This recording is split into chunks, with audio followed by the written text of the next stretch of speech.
Good evening and welcome back to the Mancunian Way. Hope you've all enjoyed your time away. Bloody hell, that thing's gone off again. It's that bloody banner. Every time that banner goes on, it goes weird. Weird. Anyway, good evening. Hope you've all enjoyed your time away from football. I hope you've all recharged the batteries. And I hope you're all having a lovely, lovely evening, afternoon, or morning, wherever you are. Thought we'd just do an after dark, a little bit of a relaxed stream. Latest news, rumours. We'll get some of you guys on if you want to come and have a little chinwag. More than welcome to. I hope you are all well. Let me just shut the link around a couple of places. What's this? What? No, I don't want that. What's that crap? No, I don't want a passcode. What's this crap?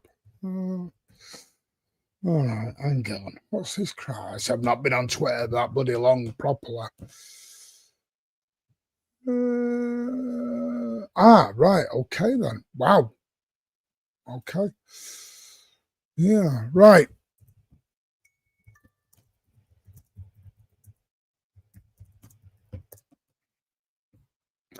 Right, okie pokey then. Let's see who's in the chat. Say some hellos. Like I said, good evening to everyone. Good afternoon or morning, wherever you are. Tonight, we're going to look at the latest city news. So slap them likes. Let's get going. Good evening, Indra. Why? What for putting it? It's because I'm rushing them nowadays. Really should. What for putting the title? Let me have a little look. Has Martin done it again? Latest city news. I have. What an absolute plonker. What a plonker. What a plonker. It should say city news. Yeah, my bad. Let me get that sorted very quickly. Thank you. That's why I love the chat. You guys are on the ball. Let me get that changed. Latest, because it ain't Vita. The latest city news. Rumours, late night debate. Right, there we go. Lovely. That's all back up to date. Thank you for that. In the hill, big up FIFA. How you doing, Mail? Mucker, Foden, Hattie incoming. Yeah, hopefully. Good evening, Ashkun. How the devil are you, mate? Yeah, we changed to 11 because LB's live and there's other things going on as well. I had to go sort my dad. Yes, Dash. Big up with the Samaritan link as well. Hope you are well. Thank you. If you do need to talk, get over there. We're always available as well. I'll be nipping to rest for tomorrow, so please behave in the chat. Don't cause trouble for Martin or anyone else. Spot on. Government bringing in law, apparently not selling tickets on profit for live events. So would that stop selling? I don't know. I don't know, Katha. I don't know. Is that something potentially they'll get around on the government? It'll be down to the sports minister, that, but that's something we'll keep an eye on, Kathy, definitely. Good evening, DC. How are you? By the way, sent you an email, DC, from let me know whether you've got it.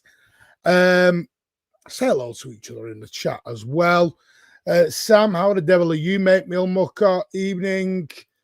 Kathy is with us. DC saying hello. Bevo, thank you, mate, for the $1.99. Big up, Martin.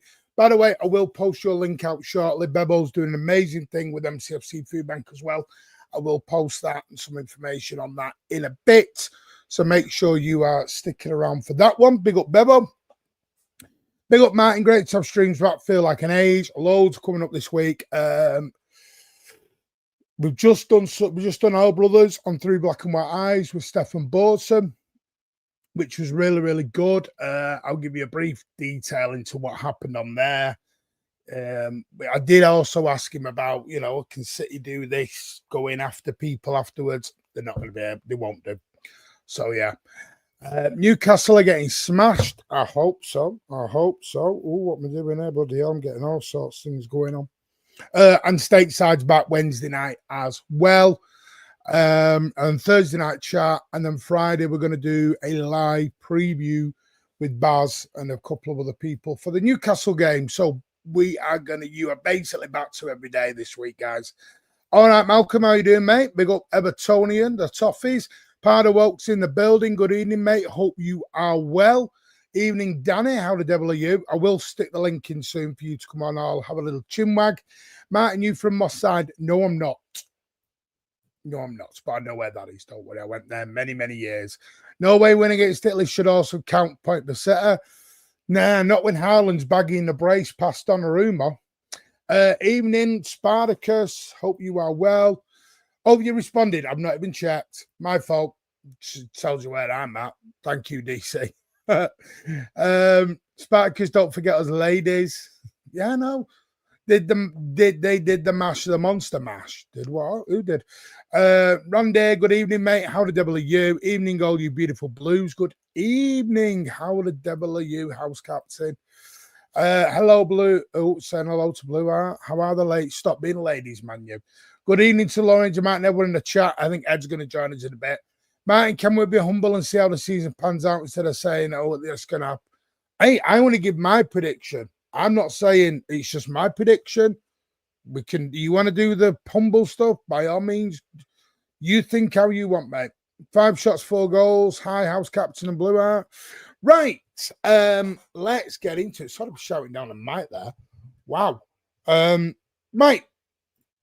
The news this week. I mean, obviously they've all been on international breaks, haven't they? But there has been a little bit of news, obviously, international-wise. Josko Gabardio started tonight in Croatia's 3-2 win against Montenegro. Tajani Reinders started for the Netherlands and got a goal and an assist in the Netherlands win. Also, there's news on Semenyo, as well as Lakes Omama, who's also scored a lovely goal for Egypt this evening. Well, this international break. Erling Haaland got a brace in a 4-1 win for Norway against the Italians, against Donnarumma, believe it or not. Hey. We just done Omama, who scored against Cape Verde. There's rumours and news on Mamadou Sangare.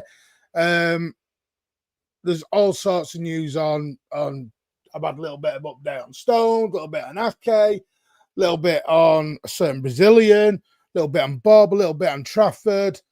Countdown as well to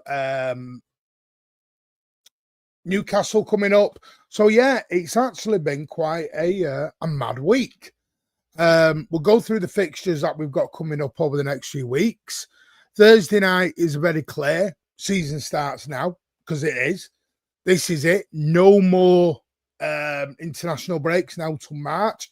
Yes, get in there. No more international breaks till March. Also, 115. I'll give you what Stefan said about that earlier. We'll kick off with that.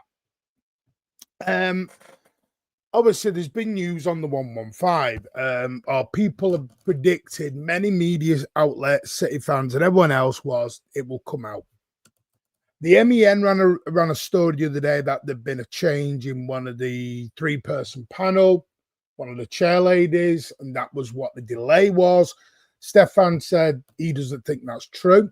He doesn't know what the delay is at all. It's been 11 to 12 months now since they ended and they went away. I don't know what it is. If it's not out in the next 48 hours, it's likely to come out during the season. Which is going to be, I mean, I did, for people who joined us over on Through Black and White Eyes, thank you. But it was weird because basically we're going to be heading into it during the games. Because we did say, do you think this will go till March? And Stefan went, I don't see it going till March. So you're going to be heading into a game week. And as Stefan said openly, you know how busy a game week is. And we're going to be doing 115 stuff during game week. It's not ideal because I did ask the question.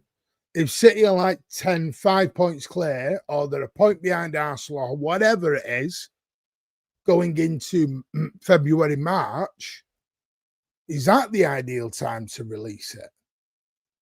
When you're in a title race? Not really. So, and Stefan is, and I will quote his exact words, this is complete and utter mess. Now, it's become a bit of a mess from the Premier League, from everyone's side, from the boards. I don't know what this hold-up is now. City fans want it over, the Premier League want it over, the rivals want it over. Everyone just wants it done and dusted. And yeah, it's a bit crappy, really. Will they wait till the summer? I don't see. I did ask Stefan that, and he doesn't think they will. He doesn't think they'll wait till March. He doesn't understand what the delay is. I don't think anyone understands what the delay is. Really, if I'm going to be totally honest with you, it just seems like there's a bunch of people who got together and haven't got a clue how to organise this. That's where we're at. It's shocking, really. I don't get it. Thank you, BB. Appreciate that, mate. Because whichever way this is going to shake football in the Premier League anyway, whoever wins or loses.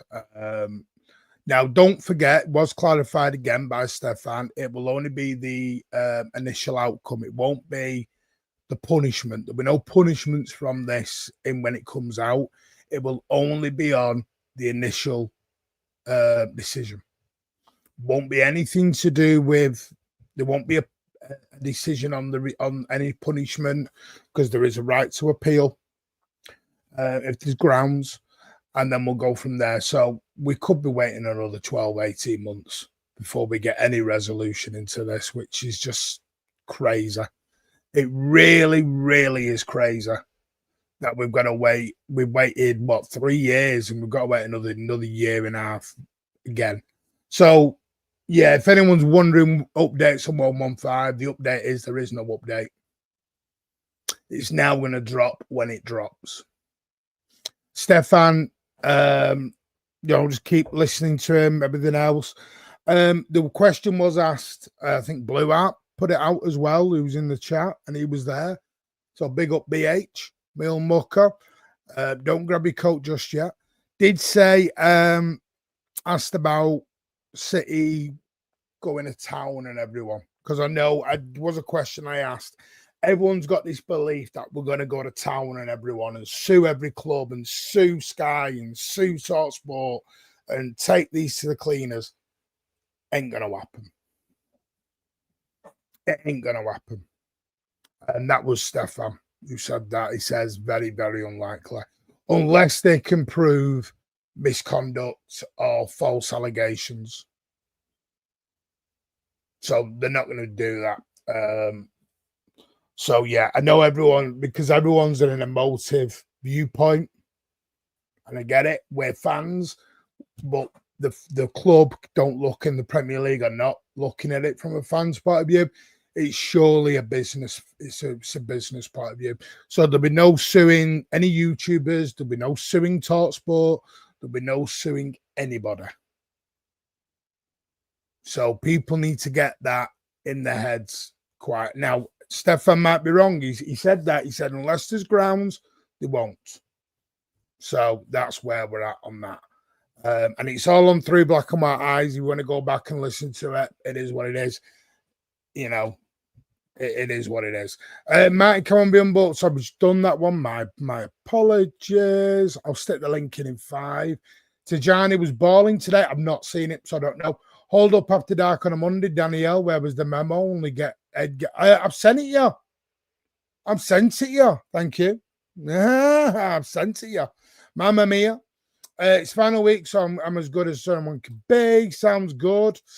Getting no more internationals till March. Smash the likes up, people. Yes, thank you, BB. Probably won't want to spoil our Christmas. No, they probably don't.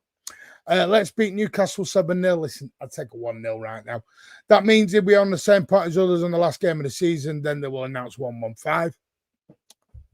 Potentially, Blue Out. Potentially. Wait, will they wait till the summer then? Don't know. We don't know. We need a bomber. My scenario, Pep delivers the news. City aren't guilty in a post-match press conference. It won't be that good. The club the most disgusting. The original charges came out during a normal match week, so it wouldn't be that much of a shock. It's a good point. Came out the morning of Tottenham, the day after Tottenham's defeat, 1-0. Only the people at the top might know. Feather dusted Martin, oh, you are awful, but I like you. Yeah. Right, yeah, 1 for Arsenal to win the league and United getting the top 4. We will beat Newcastle this weekend. Will we beat Newcastle this weekend? Let's say. I think we will. Should sign some players from Faroe Islands. Why? Why? It's how they have me thinking. It says, what's the 115 update? I'm just giving it you. Scroll back. Semenyo, £65 million lease clause. Yes. But we'll see who goes. There's a lot of interest. This is pre-appeals too as well, Mike. Likely the Prem and City will both, exactly. Only if there's grounds, Bebo. Only if there's grounds they can appeal. Any news on Rodri's contract? Nope, not a dicky bird. But they do say no news is good news. 115 is as much news as Mark Hughes being sacked. A lot of people have put it on the back of their minds since nothing's changed. All we can control. Let's get on with our days. Exactly, that's where we're at. Can't see any genuine signings happening. Hold that thought, because City are planning on spending some money. Sue them, won't do. I wanted City to, but it doesn't seem feasible. Nope, because City aren't looking at it from an emotive point of view. Big up, Martin. Hope you're all right, mate. Thanks for retweeting the charity post. I'm going to announce it on here as well, so don't worry, mate. Bring some positivity to the City community. Yeah, you, Bebo, doing amazing things. You're not worried about 115? Nope, it is what it is. 115 won't change my love for the club, mate. Trust me, in 3 days, I'll not be sober enough to walk in a straight line. Naughty boy. Sue Goldfish, no chance. Imagine if we're found guilty, Martin. It is what it is. We're found guilty. The people will be punished, probably have to leave the club, and then we move forward as a club. It is what it is. I'll deal with it when the hearing comes out, and not until. I'm prepared for never finding out what really happened since 2009. It will set in the dark away from us. Oh, you'll find out, BB. Just when it is. 115 is dead. It's really not, Zegna. So disappointing. Thanks, DC. Bebo is the one driving it, and he's done an outstanding job. He has. Spartacus said something funny. Steve, how you doing, mate? Evening, I expect it's already been decided, and the parties are going through it with their legal reps. Apparently, they don't. That was, again, 3 black on my eyes. I'll stick a link in the comments section. You can go to it. We'll be the last one to find out what really happened. We will, unless you want to go through the 900,000 page dossier that will come out about it. I did the 500 page, and I'm not sure I've got the thing to go through the whole, this one. Jesus, 15 years of paperwork.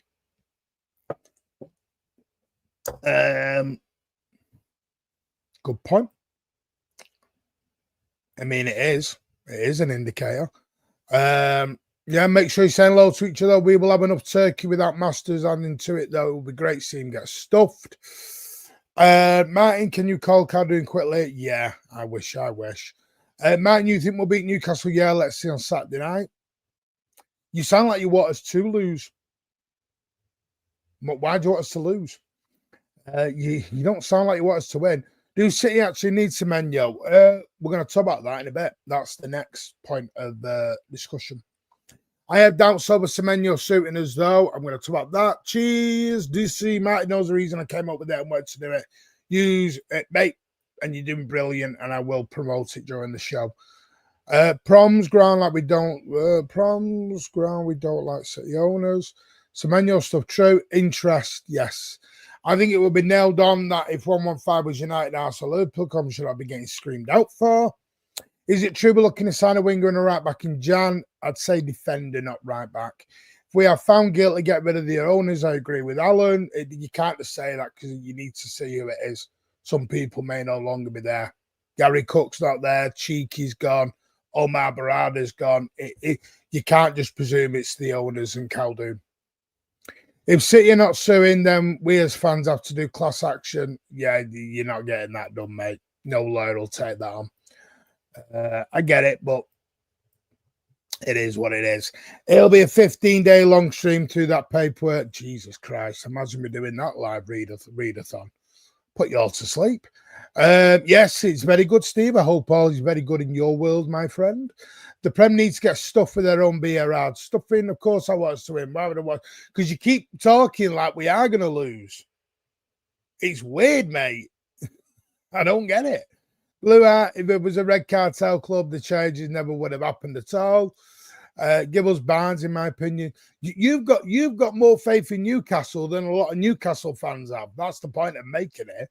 Martin, it was meant to be Prem not liking the owners. Popular opinion, was the longer the 115 deliberation went on, the worse the outcome was City taking so long, so the verdict were outside, leaving no grounds for appeal. Yeah, the appeal has to be of legal standing to make the appeal. Good point, DC. The protection racket would apply. AK wants regular minutes. It does.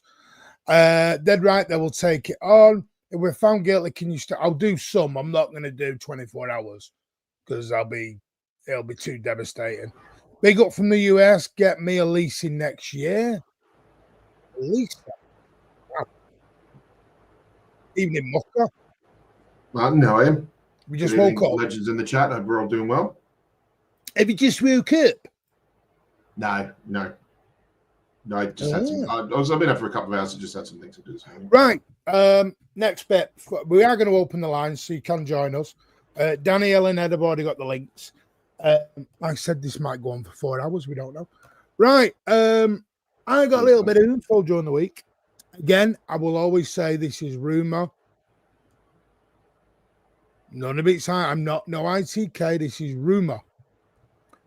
And reportedly. So I will always make that very, very clear before we even get going. Keep an eye on potentially John Stones in January. You can do that all you want, mate. You can. ITK is now in the crack house. Well, go on, Ben. Well, I like a cigarette because I'm going to chill out here for a couple of hours. Come on, tell me why. Because I still think that in form and fit, John Stones is one of the best players or one of the most poignant players in this squad. And if you disagree with me, why does he start every Champions League game? Don't disagree with you. I can only tell you that was. Thank you. Good night, everyone. Email out. That's Pat gone. Pat's done. Listen, before I get, I'm not saying the board, Jesus. I said reportedly before anyone does. The link doesn't work. Send again. Send the link. How does the link not work? I'll send it to Ed again.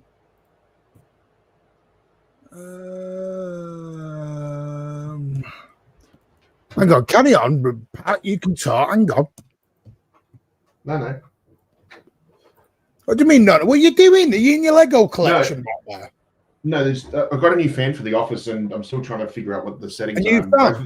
There's 3 settings, and every single one of them is like absolute industrial strength bloody. What, a Manchester City fan? No, I got this one. I got this one from Chelsea. I was doing a little joke. Forget it. Don't matter. Don't matter. That's right. I learned this one off a Chelsea fan. Jesus. You know. Right. So, John Stones, you're not having it. The chat aren't having it at all. By the way, I did say reportedly, before anyone starts coming at me here, this is going to be on Twitter in an hour. Martin from the Mancunian Way says John Stones is leaving in Jan. I've not said he's leaving in Jan. I've said on the table.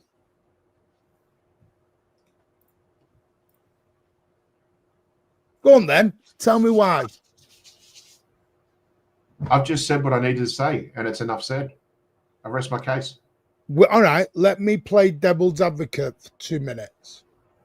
Don't you be doing Arsenal fan what-if-isms. Don't you be playing the hypothetical game. Because you put the pathetic in hypothetical, okay? Don't you dare. Listen. Don't you dare. Good evening, Ed. How are you? Big up, man. I just finished eating some dinner, man. What's going on, everybody? Okay. Yeah, Ben. It's a World Cup year. He's not playing a lot of games at Manchester City, or starting a lot of games at Manchester City. How is John Stones any different from Nathan Ake right now? Because, as I just said before, I think he's more. Look, you got to draw the line between a quality player and the limits of his abilities, basically, in terms of fit. Are you calling Nathan Ake not a quality player now? No, because we're only talking about John Stones at the moment. So specifically talking about John Stones and John Stones only is, yes, Nathan Ake, I've said for years, is one of our most consistent players. But again, he falls in the bracket of his health is starting to decline a little bit now with older age. But John Stones, in terms of fitness, full match fitness, full match health, is more critical to the way this team performs, the way this team plays, than what Nathan Ake does. He offers a bit more versatility as well too. Reads and understands Pep's game a bit better. I think the thing for Nathan Ake, I've always said this for defenders under Pep, is the art of playing under Pep as a defender is a lot easier than what it is as, say, a midfielder or an attacker. You just have to hold your lines, know your spaces, and just know where to pass and know where to distribute at the right place in the right time. Midfield is a lot different. It's all about movement, your diamond control, triangle control, depending on how your squad formations are. Mm-hmm. So for me, always defenders are just a lot easier. And to be honest, at the end of the day, it comes down to they both fall under the homegrown quota. So it really depends what you think. But I always think that if any one of the two was going to go, it would be Nathan Ake. Just because I think the match fitness in terms of the level of game time they can play is starting to catch up with each other. But if you had to choose between the two as to who is most important in that lineup, I'd say John Stones. Okay. No, B&H. But B&H Super King's Blood. There you go. When I was a smoker, I was always a downhill man. Downhill, yeah. Now, I'm going to repeat this. I'm going to repeat this very, very clearly. It was reportedly, it was said, could leave. Wasn't he is leaving. Wasn't he is, remember we had the rumours 4 months ago he could sign an extension. It's just flipped on its head. I think, this is just my opinion now, I think one of Ake or Stones will leave in Jan. Which one, I don't know. Because neither are really playing a lot. Because that back line is suddenly becoming the back line of Diaz and Gavardio have really, really cemented that partnership down. You've got Kushinov coming through still. Martin, remember how we've always said like that last for 4 months or so of the season, once Pep knows what his squad is, that's what he sticks with for about 90% of the matches, right? Or 90% of the minutes played. Yeah. You feel like the centre-back pairing, or at least the defensive line, is pretty much set now. Until either an injury occurs or one of them, unfortunately, maybe drops in form. But that back line is set. I think that back line is set right now. That back four is set right now. I'm going to disagree with Magnus on that. I think they're both as versatile as each other. The reason I get what you're saying, different types, but I just think Stones offers more in the Pep system than what Nathan Ake does. I think for me, it's just because of the comments Stone said in the summertime. Like, if he wanted to leave, he maybe could have gone in the summertime, but it seemed like he wanted to stay. He said, "I don't see myself playing anywhere else. I want to finish my career." Did he not say that in an interview? I know we can't trust footballers' words. Yeah, but I'm just saying that's what the man said out of his mouth in the interview. Like I say, just a talking point. I'm not saying any of it is true. Yeah, I can see Ake going before Stones just because of the whole, Dutch national team. He's not starting there either. So at least Stones is starting for the national team compared to Ake, who got Van der Ven in front of him, if I believe correctly. Yeah. Right, and there's another center back ahead of him. So he has to really push for it if he wants to really make a name for himself in that team. And I agree with you, mate. Because is Thomas Tuchel down John Stones' throat at the moment? No, but Koeman is with Ake. That's also got to be a big factor as well.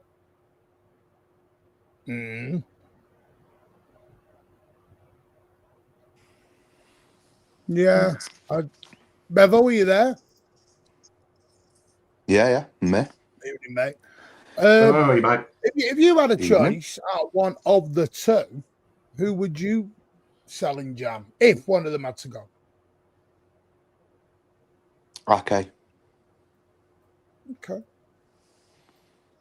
Only because you look at the positions that we've got.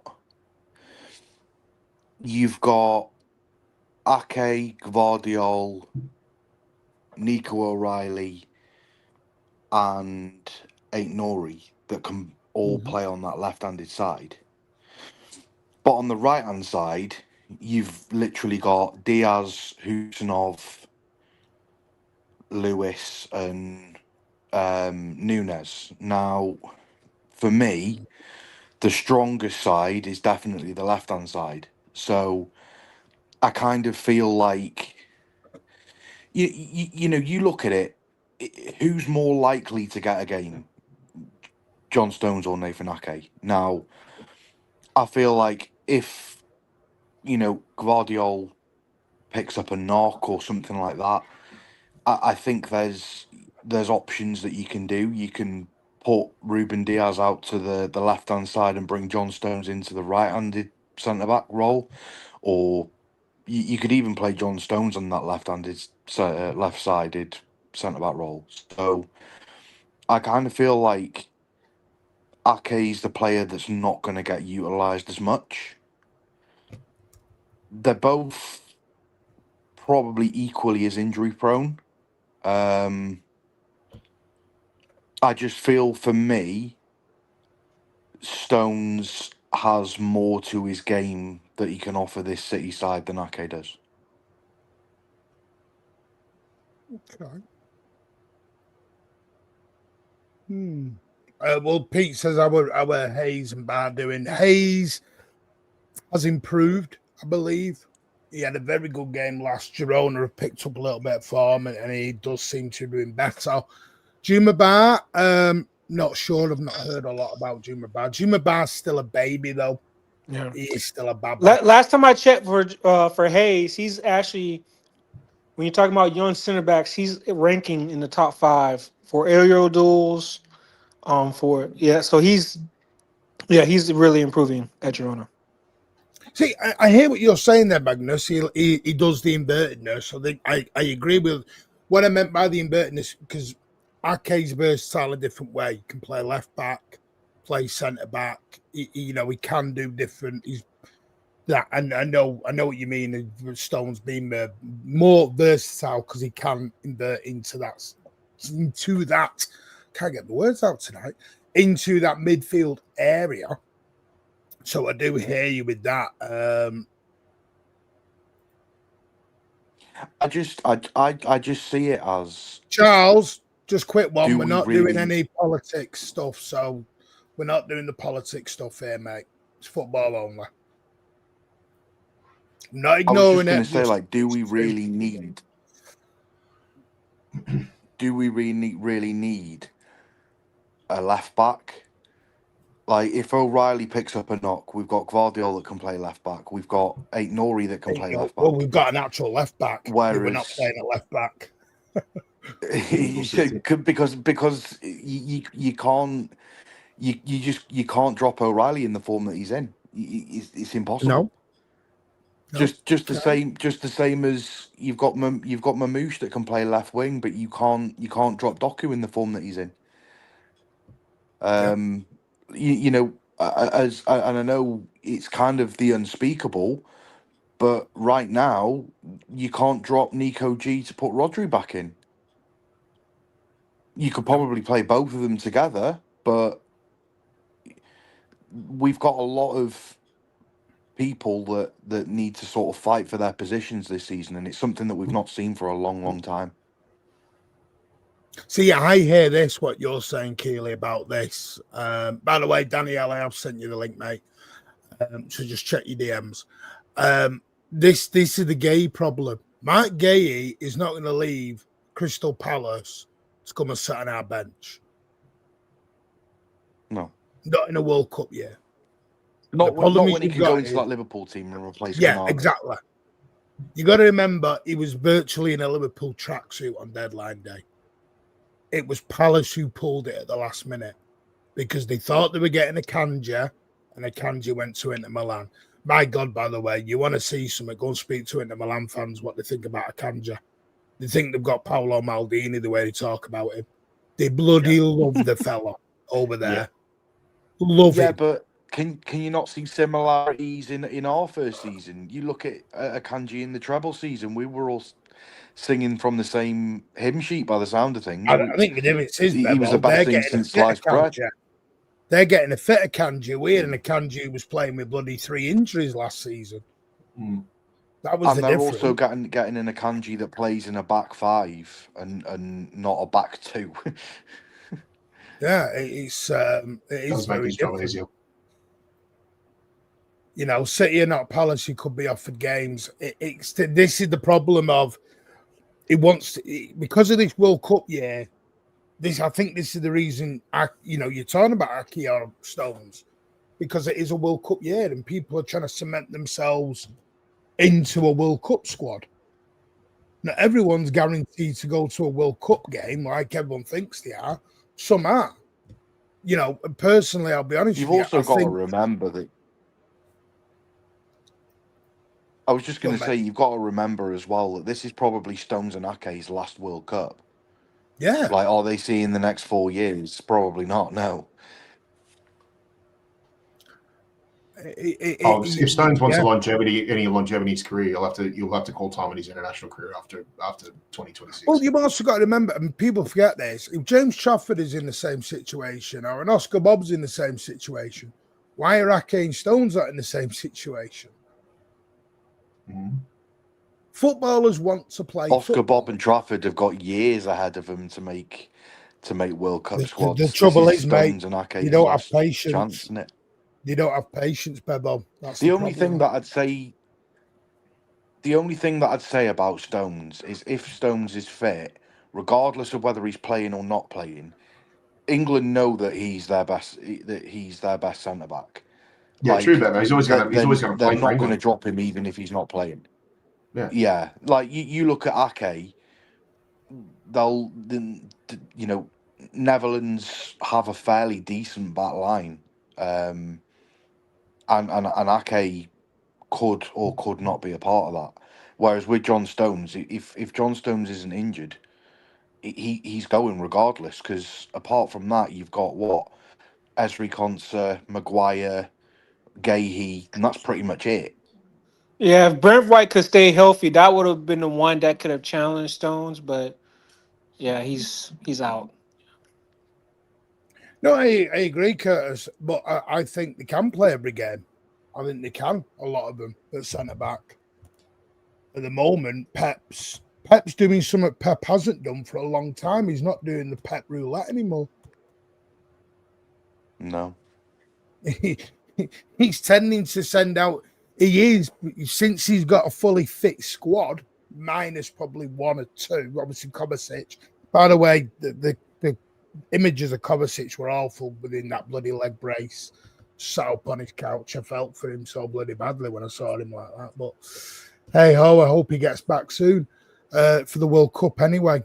I think Gahey will get more time at Liverpool than what he will at Sarr. If I'm honest with you, that should be being honest. I think Matt Gahey will get more game time at Liverpool. Oh, the lack of defensive depth and the increasing lack of defensive depth over the next season or two will guarantee Gahey gets in that squad. Guaranteed to be at Liverpool. And I also think when you're that close, the defensive line.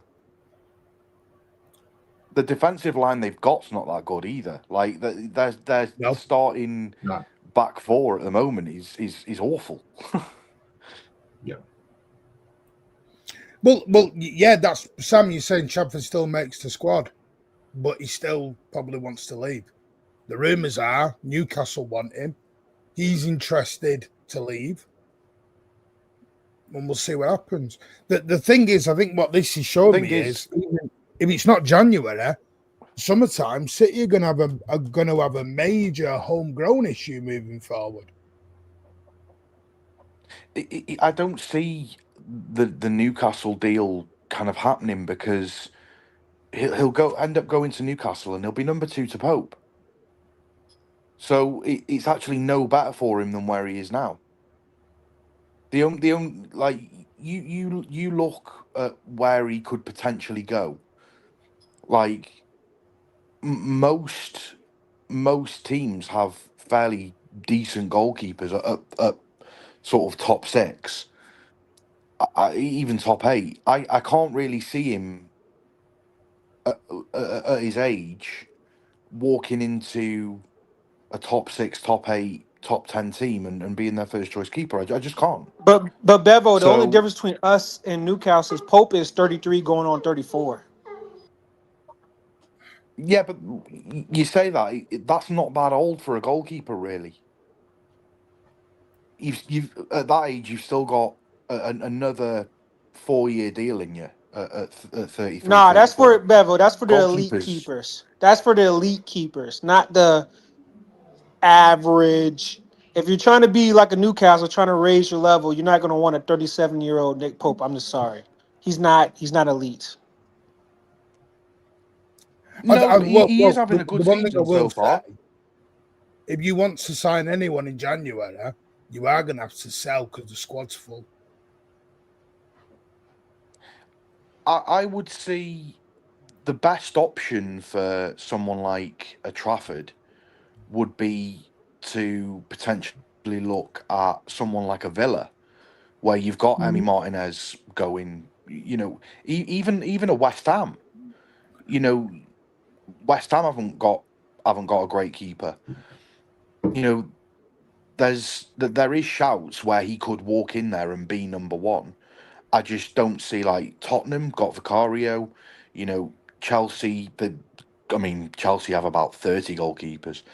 None of them Arsenal. are good. United seems like that. But None of them are bloody good. Chelsea was so silly not going for Donnarumma. but Oh, well, they what lost. good is it going to a bad team with no defense?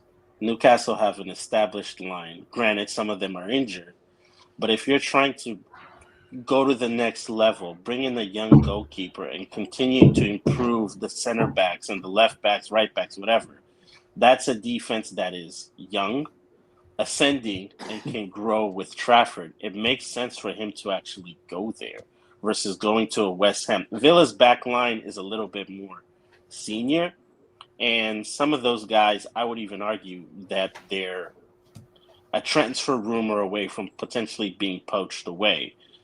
Monchi's no longer there, so all you have is Unai Emery, and that situation can change anywhere. You need to go somewhere where it's stable, where he can grow and establish himself to be the English number one. And Newcastle has the best foundation right now for his chances to be that. You've got Eddie Howe that doesn't seem to be going anywhere. He's not going to change, and he's going to take into account how that back line is going to be built around to your strengths and not necessarily to his weaknesses. Aston Villa has ball playing center backs in Paul Torres. I don't know if that meshes so well with what Unai Emery wants, and if Trafford's even really a guy that they could need. And West Ham's at the bottom of the league. If he goes there and they get relegated, now he's in the same situation a couple months later trying to find a Premier League club to be loaned out, because you're not going to be England's number one playing in the Championship. You're going to have to be in the Prem. No, I get that. I get that. Just for me, if he goes to Newcastle, it's effectively for the short term anyway. It's going to be the same outcome as what he is at City. He'll just be sitting on the bench. You look at Pope this season. Pope's having an incredible season as far as I'm aware. I think he's up there with the most save percentage. I think he's got some of the most clean sheets potentially. There was a stat that I saw not that long ago, and he's performing really, really well. Now, if Trafford does go in January, he's effectively going from one bench to another, because he's not going to start ahead of Pope in the form that he's in. And I just don't see how that's going to be any better for him in the short term anyway. And if he's looking to go to the World Cup, he's going to have to go somewhere in January that he's going to get minutes and impress? Right now, he's being called to England while being on the bench at City. There's politics that's also involved, whether Pope, Trafford, Eddie Howe, the Newcastle ownership is willing to admit or not. If he goes to Newcastle, Pope will understand that guy's the future. You are going to have to be absolutely brilliant to hold that spot because there's an understanding that they are going to try to transition Trafford to be the number one. At some point, whether between January and the World Cup or after, Trafford will get the lane in order to prove himself that he is the out-and-out future goalkeeper. And Pope can do everything, be at the top, but sometimes clubs have to pivot to the younger guy, the guy that actually gives you 5 to 10 years of runway versus the guy that's currently having a good season right now. If you're going to pay for Trafford or loan him to come in for an option to buy, at some point you're going to have to find out what you have with him, whether Pope is being good or not. And Arsenal is a perfect example of that when they brought in, what's his name, David Raya, when they had the other goalkeeper there. Everyone understood David Raya was going to be Arsenal's number one. He had all the traits that Arteta wanted. He was also, I think, a little bit younger or the same age. But one guy was going to be the number one. Raya, though. The difference with Raya, though, is Ramsdale wasn't performing. So they brought in a new goalkeeper to try and push for a solid number one and hopefully give Ramsdale some competition.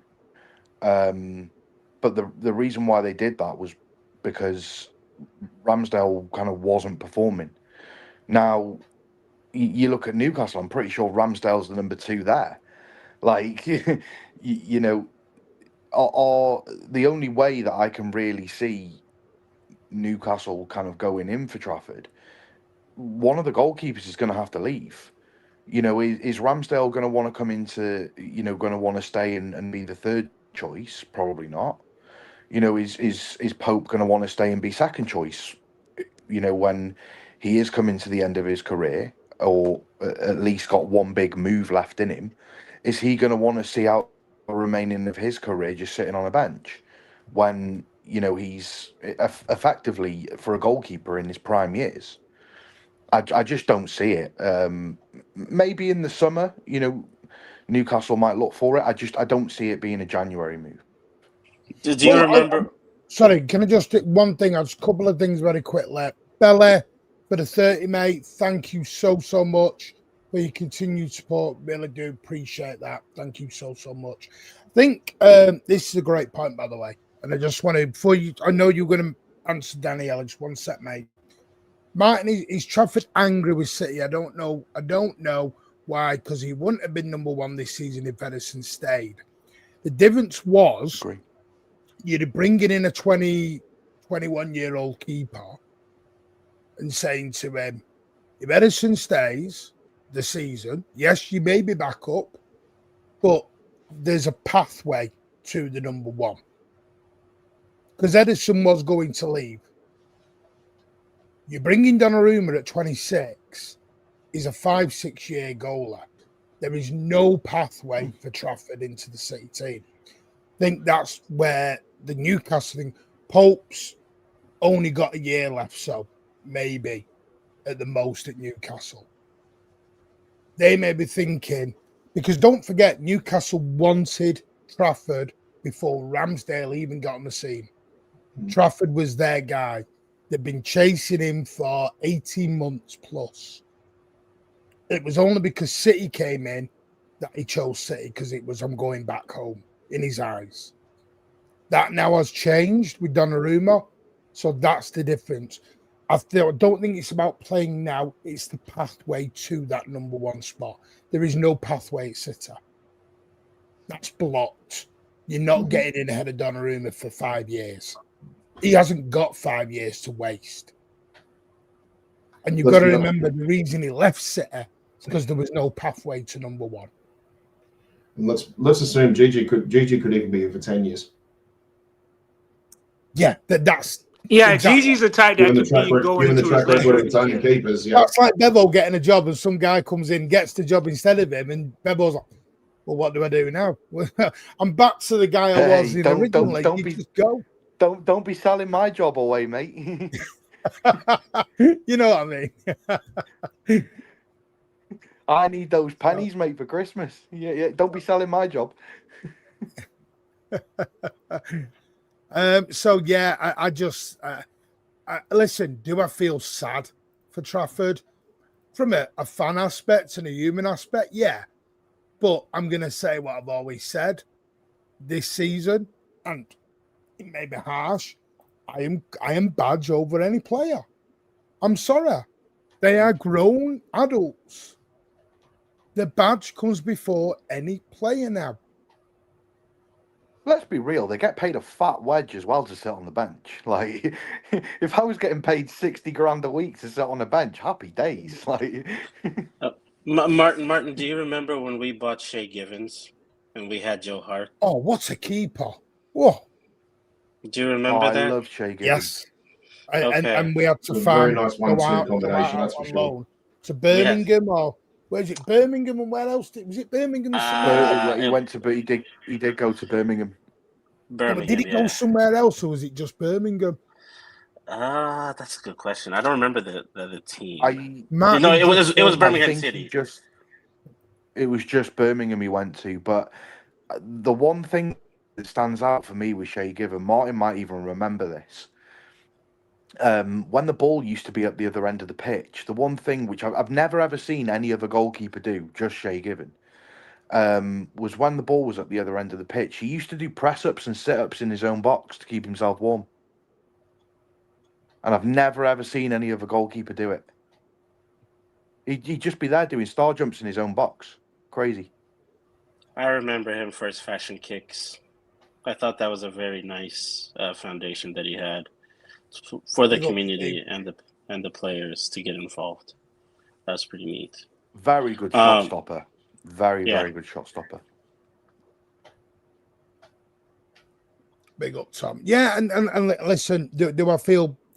And I think this is the issue. I mean, again, there was rumours of Oscar Bob as well. Newcastle interested in him, and I think I can now again. I will say reportedly, City were potentially reportedly are going to allow him to go out on loan in the summer. They didn't want to sell him.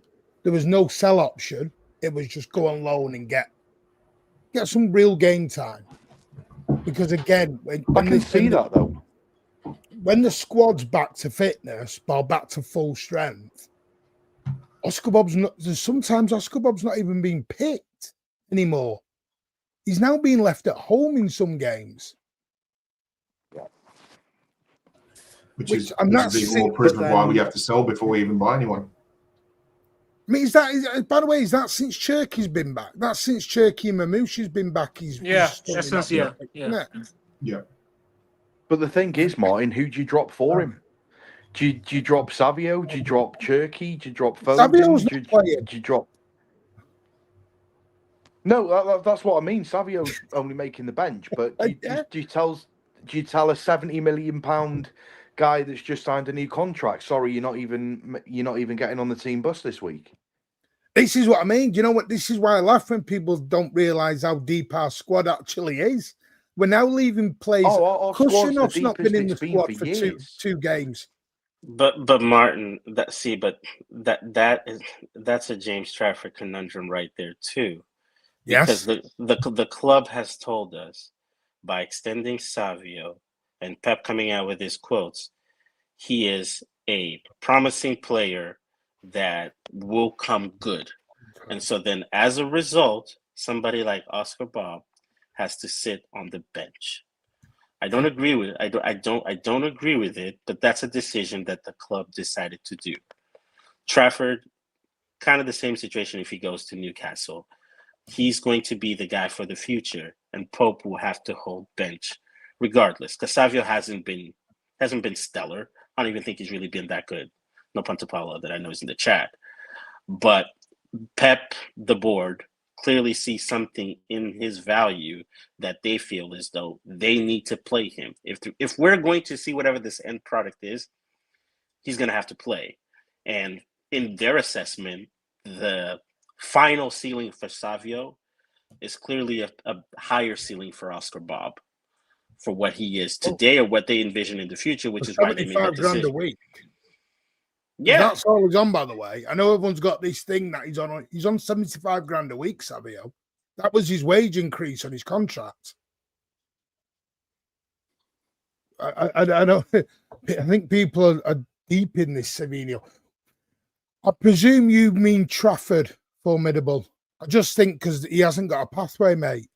Are you? No one's dropping Donnarumma for Trafford, mate.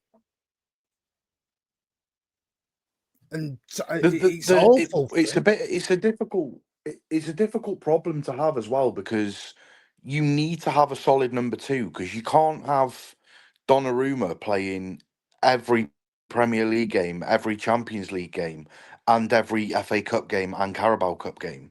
Like, that you do need a solid number two that can come on and this is what I was saying at the start of the season. You look at it, right, in between the amount of Premier League games and FA Cup games, because naturally we will get further in the FA Cup than what Burnley did. We'll get further in the Carabao Cup than what Burnley did. We have games in the Champions League, something that Burnley didn't. You won't win away from the this is what I'm saying is. What I'm saying is over the course of a season, even if Trafford is a number two, he's still not gonna. He's still gonna have not far off the same amount of games as what he'd be playing for Burnley in a season. Just naturally, because of how far we go in competitions and the fact that we're in more competitions. He's, even though he's a number two, he's still going to be playing pretty much every FA Cup game, every Carabao Cup game, some Premier League games if Donnarumma needs a rest or is injured or whatever. Like, you still need to have that solid number two if you wanna go far in all competitions. So he's gonna be playing almost the same amount of games a season as what he would be for Burnley anyway. So I personally, I don't see the problem in that. It's if he's still playing, 50% of games in the season, maybe 40% of games in the season, and winning trophies at the end of it, it's still an improvement on where he was at Burnley anyway. it's the quality of the games. Go back to what Alvarez said. I don't want to be on the bench for the game versus Liverpool. I don't want to be on the bench for the UCL. Yeah. I don't want to start for the FA Cup final or the whatever cup. It's the Riyad Mahrez situation. You don't want to be in a Mahrez situation, yeah. It's the Riyad Mahrez situation. Hat-trick at Wembley, straight on the bench. Yeah, hat-trick at Wembley against Sheffield United. It comes to the Premier League, you're back to the bench, mate. But all due respect, like, Mahrez can turn around and say that and make those demands. He'd been a starter for City for years. He progressed us quite far in Champions League and things like that. If Mahrez turns around and says, "Look, I don't want to be on the bench and only play in FA Cup games," then Mahrez has the credit in the bank to basically make those demands. But James Trafford hasn't got that yet. Like, if you want to stay and play for a successful team and come away with trophies at the end of the season and medals around your neck, then just wind your neck in and just get on with training and do what you can to try and solidify yourself a spot. Like, Mahrez has been there and done it. Like, Trafford hasn't. So the trouble is with Mahrez, Bevo, is he's been in this position before. This is the reason he left City. And he's walked right back into and it's through listen, you can blame whoever, Donnarumma, Pep.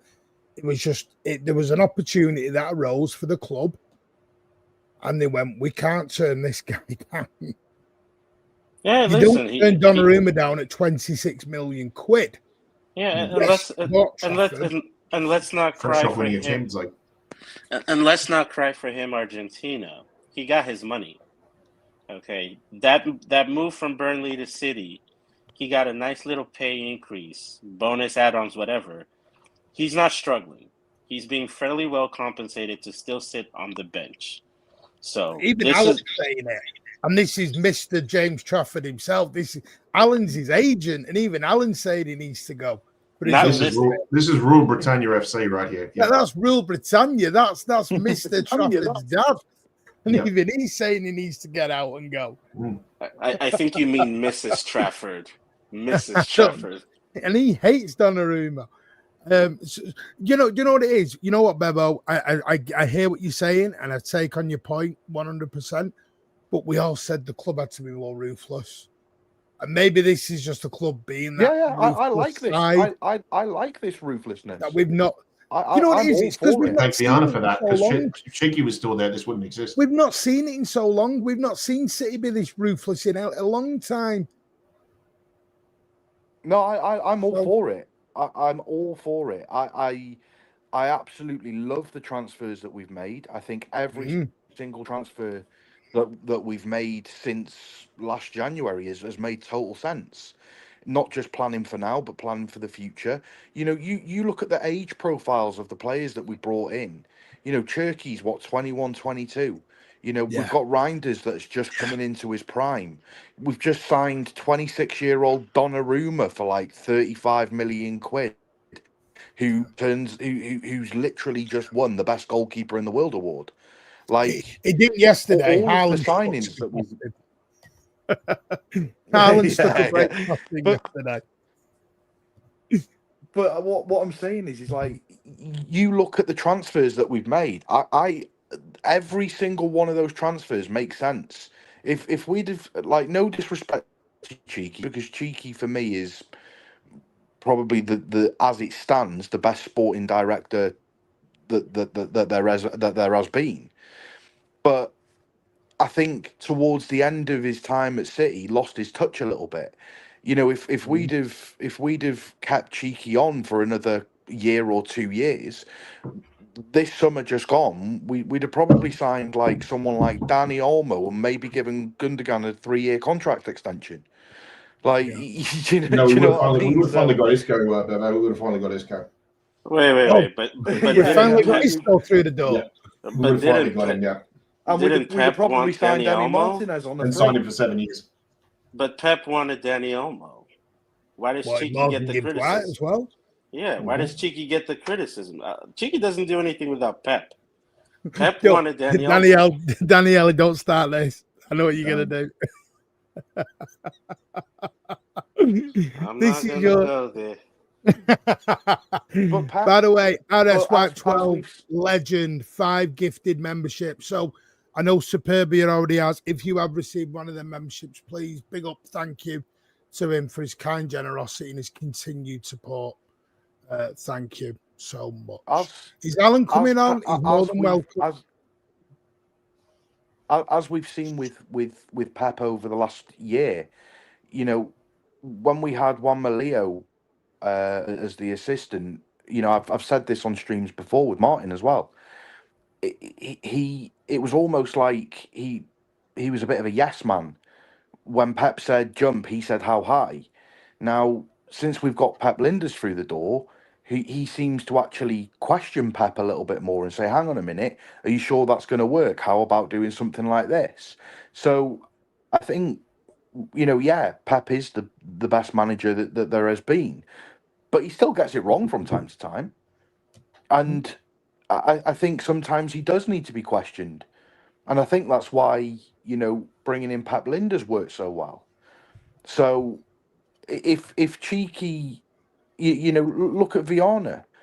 Pep would have said to Viana, I want Morgan Gibbs-White and I want Danny Olmo, and he's gone, no, we're going to look at alternative players. We're going to look at this, that, and the other. And then we end up signing Cherky, and it's a 10 times better signing than Danny Olmo would have been.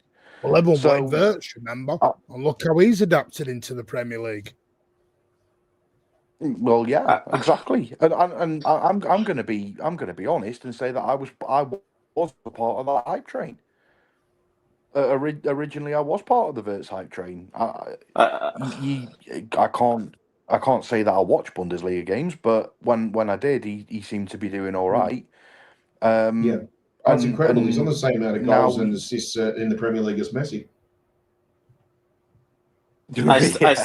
I still think Wirtz is going to be the better player in the Prem. Cherky, to me, does not have the discipline for this squad. He just... I think he'll get that. I hear what you're saying, especially coming off the back of the Liverpool game, because I think that's the game where I think he did lack a little bit of discipline. And I don't mean discipline as in yellow carding. I'm talking about when you need to hold the ball up and you need to just take the edge out of it instead of doing the is he going to be £100 million better though? No, the trouble is with Wirtz, you're always going to look at Wirtz with that price. It's like Grealish. You're always going to look at Grealish with the price tag. You're always going to look at Wirtz with the price tag now. You're always going to look at let's be real. with the price tag. Let's be real, Martin. In the same amount of games that Wirtz has played for Liverpool, Jack Grealish was getting absolutely bombarded with hate from rival clubs, including Liverpool fans, that were saying, "Oh, look at this £100 million flop," and he had like 5 G&A in his first 15 games or whatever. Like Wirtz hasn't even got 1 G&A in his first 11 games. So for me, they're talking about Grealish being the £100 million flop. What about the 100+ million pound flops that they've signed? They've got 1 G&A out of Isak and 0 G&A out of Wirtz for 250 million quid or whatever it is.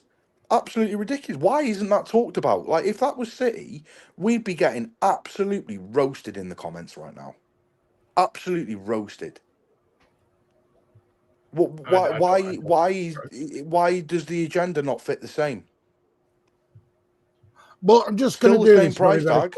It's for reasons why we're glad that Alan isn't in the chat right now. As you can see here, this is our squad right now. So you've got 4 there, 5, 6, 7, 8, 9, 10, 11, 12, 13, 14, 15, 16, 17, 18, 19, 20, 21, 22, 23, 24, 28. You got 26. I know there's all homegrown and under 21s and that. I get all that. But I'm just talking in generality at the minute. You're at 26 players. So, and you remember, because we added, for some weird reason, we added Calvin Phillips into the Premier League squad. The weird thing is with this right now, if you say you lose Trafford in Jam, and then you lose this fella as well, because I think this guy will go in January, Stefan Ortega, you're going to have to buy a goalie in Jam. I think, wouldn't Trafford leaving give Ortega more opportunity?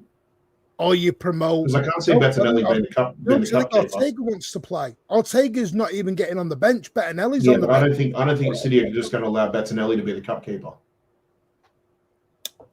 Potential. That's why I think they'll go in the market.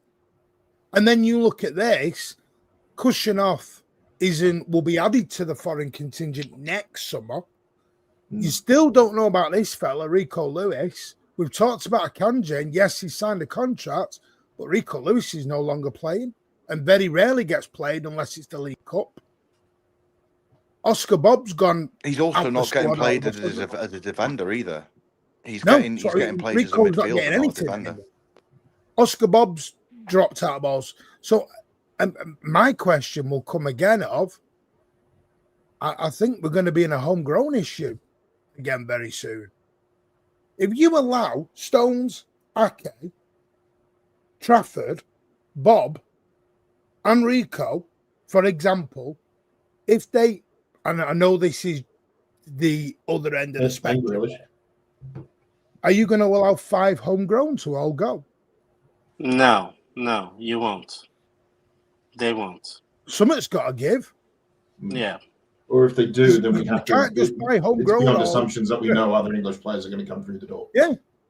So I think we've got to be careful in that essence as well. How do I stop sharing this now? There we go. You can tell I've not done that for a while. I'm going to have to bob off in a. Yeah, before you go, Bevo, do you just want to explain this? By all means, the floor is yours. Yes. Oh, thank you very much. So I came up with an idea back in sort of early to mid-August that I wanted to basically donate cuddly toys to children at Christmas time who might not get anything to open. And when I was doing my research on it, it actually shocked me. Between 1 and 2 million children in the UK each year don't get a Christmas present, which I found crazy. Yeah.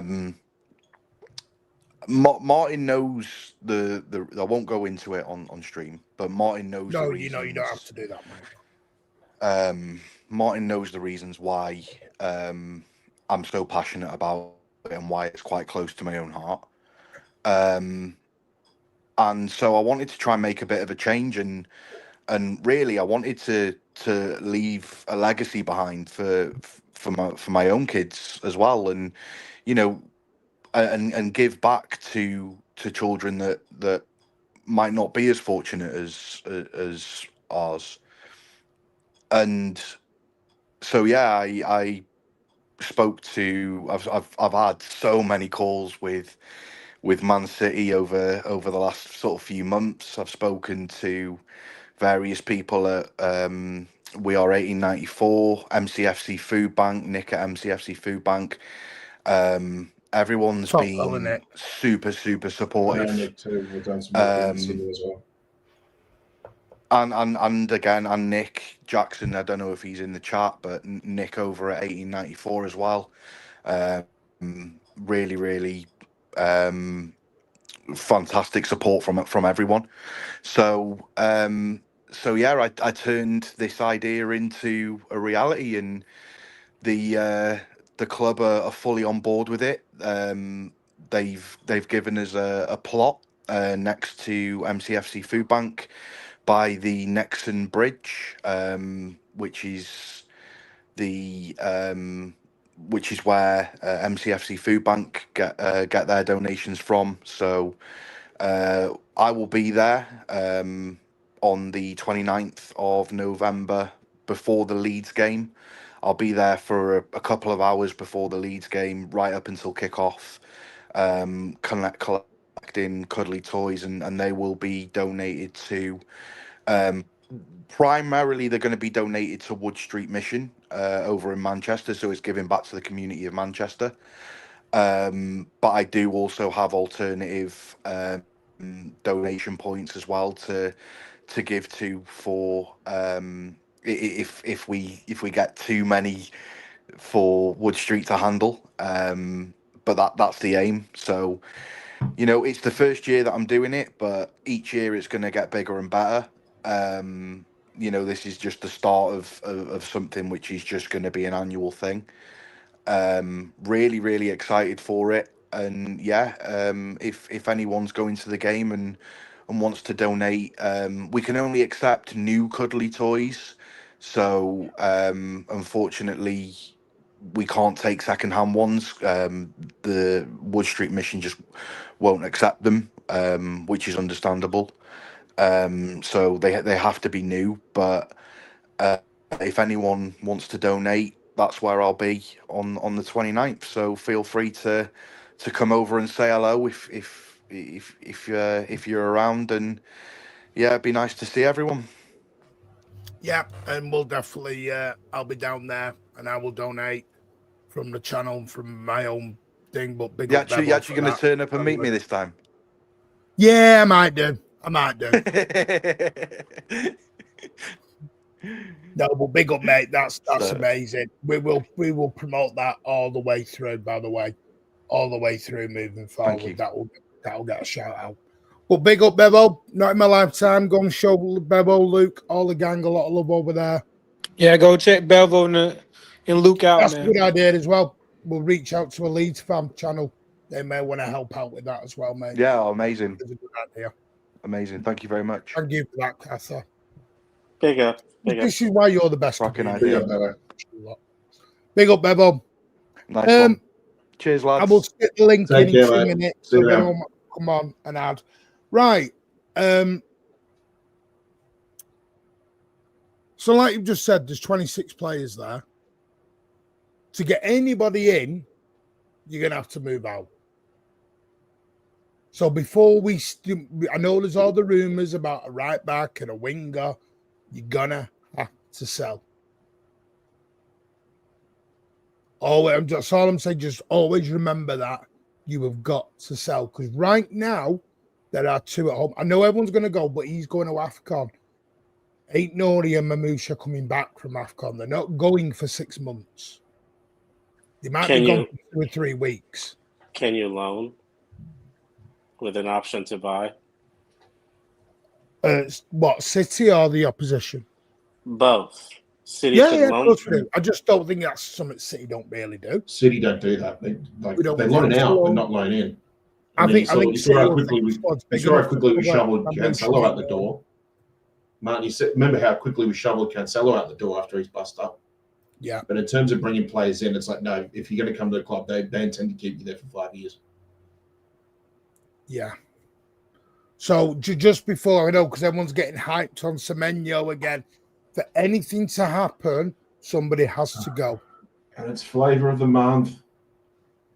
Right. This is where we're going to Semenyo. £65 million, well, 60 million release clause with a 5 million add-on.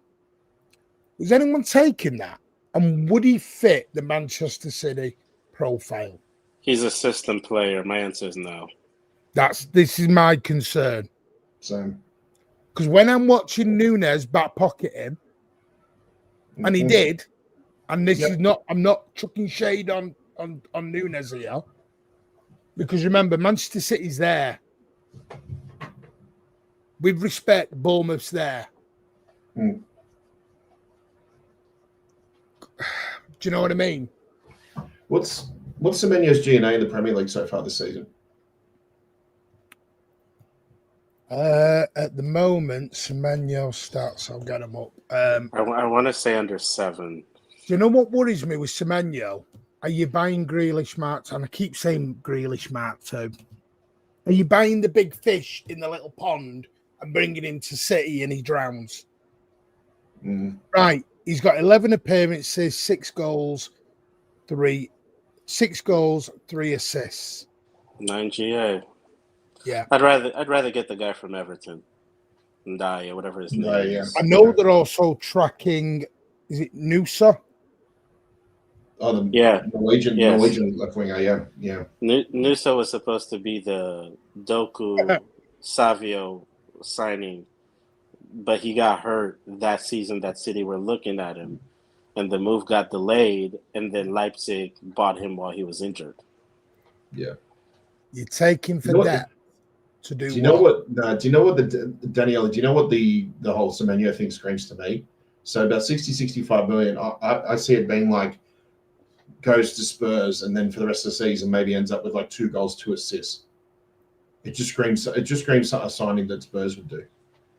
I could see that. Yeah. Liverpool are heavily linked, man. Liverpool are heavily linked. Yeah. No, but he's got I another think year. Spurs got a habit of doing that, going for like that 60 million-ish pound player, January, coming off some form from their previous club, and then they just do nothing, or they do very little.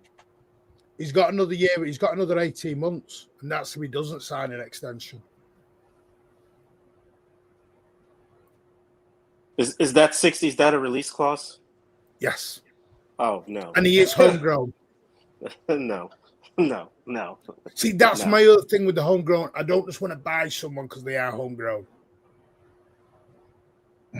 Or be in a position where we're forced to buy them because they're homegrown. Because here's my thing: if you want Elise, if you get Semenyo, that's your Elise dream done. This is what I mean. We can't keep buying flavor of the month. Are you willing to wait 12 to 18 months to get your number one? Or are you willing to take the punt and lose out on your number one?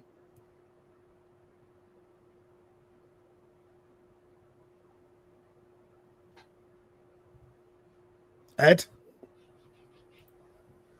I would go for Elise all day. All day of the week. Oh, absolutely. Come That's on. not even going into FIFA mode. Yeah, that's not. I mean, Yeah. I think there's a gap between the two. For me personally, I think there's a gap between the two. Right. I know everyone's doing this. I'd take him over Savio. Pep's not selling Savio. You need to stop all this Savio stuff. Savio's not going nowhere.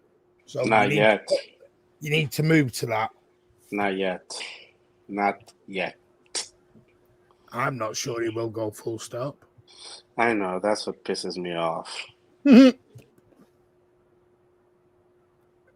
Well, yeah.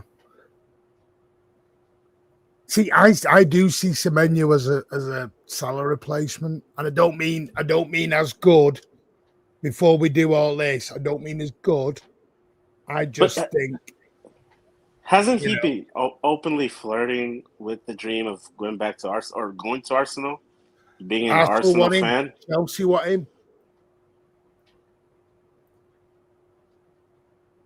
I've heard nothing else on Kamara since that week. Again, tracking and bidding are two very separate things. Noosa will be another project player. Okay, I'll really put the cat amongst the pigeons. Would anyone go back for Rod? Now, before you all jump, Rodrigo. the question. Can we look at the player and not the name? Take the name out. Look at the player. No. He creates more questions than answers. And the fee and the wages that will go down the avenue. He says, Martin, he says he wants to play on the left, but he could be playing on the right.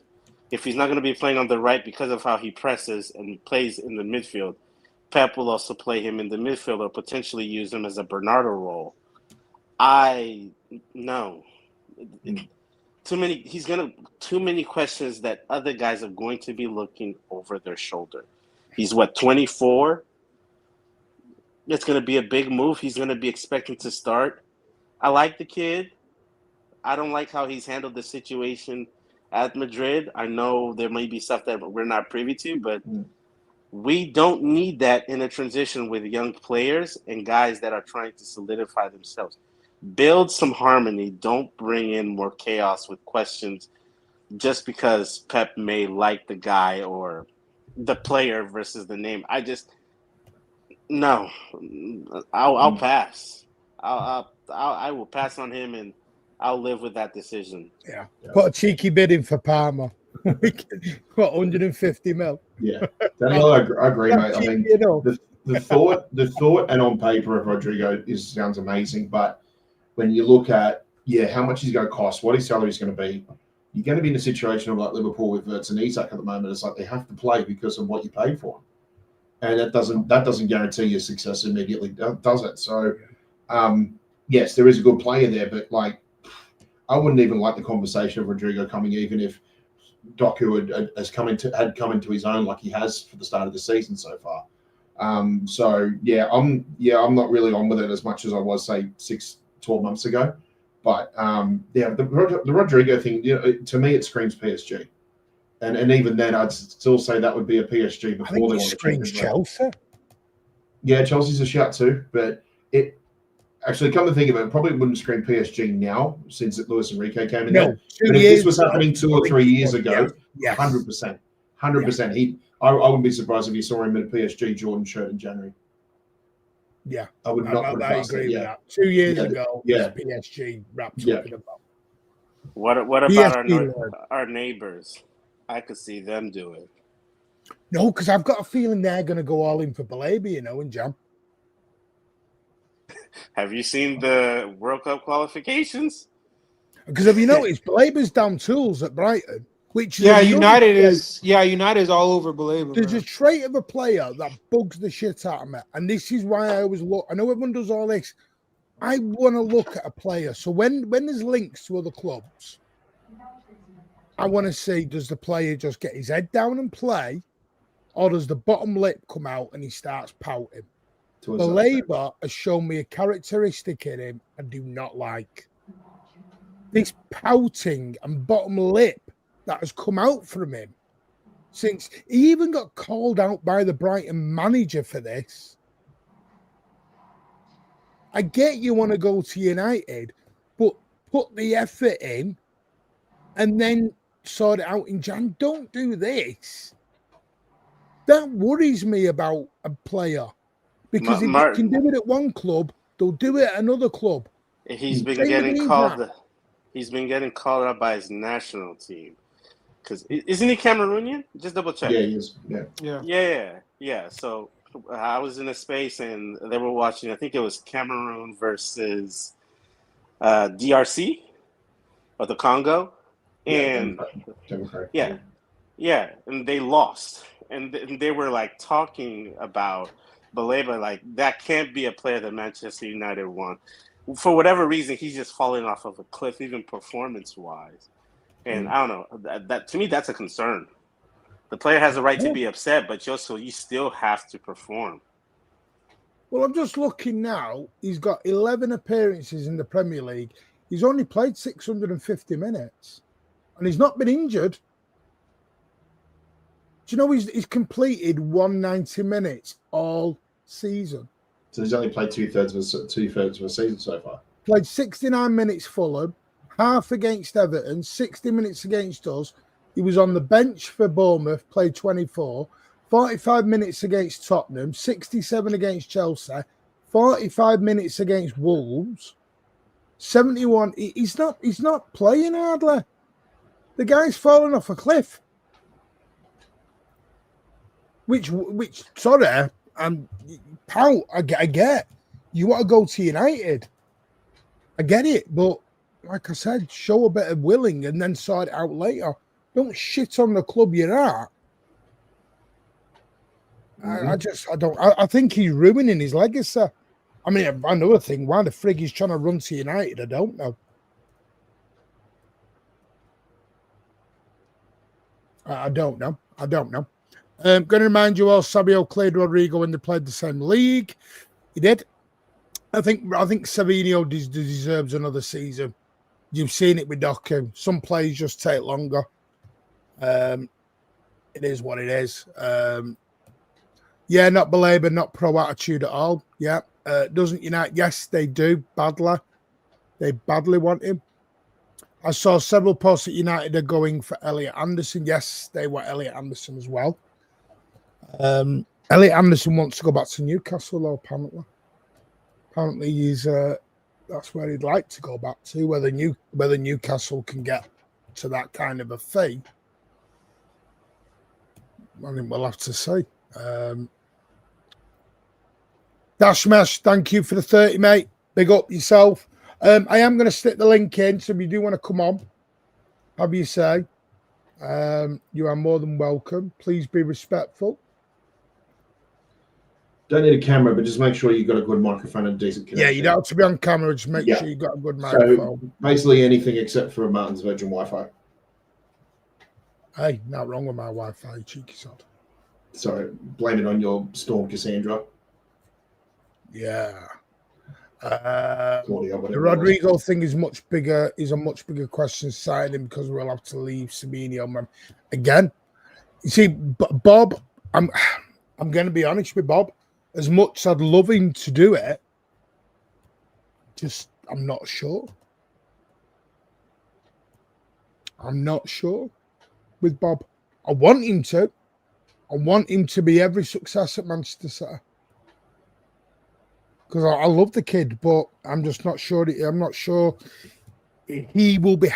It comes down to me with Oscar Bob is whether he is patient enough to buy this time.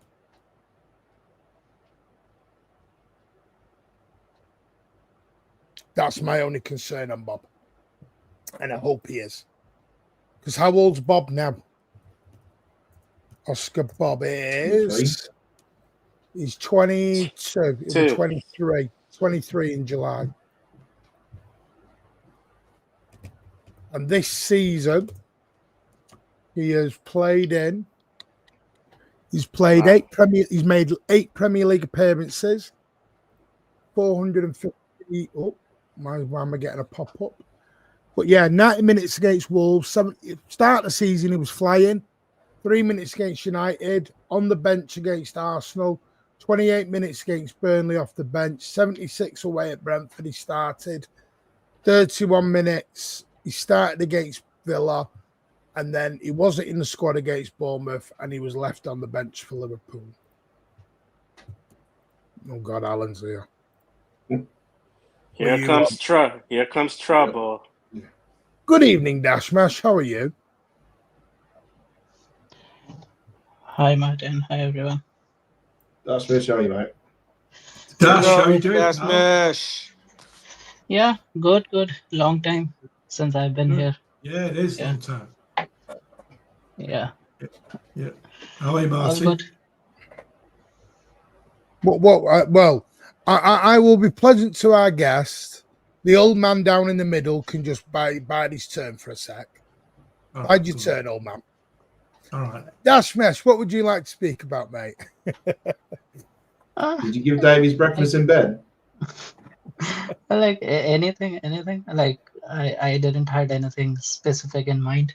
I thought I'll just jump on the call. Well, anything we've talked about tonight that you agree, disagree with, want to take to hand? I was just like listening to talks about like some of the players you were talking about, but I think like I don't really want to talk about transfers at this point of time. I think season is more important right now. Yeah. And like players would come and go, so I don't want to talk about those.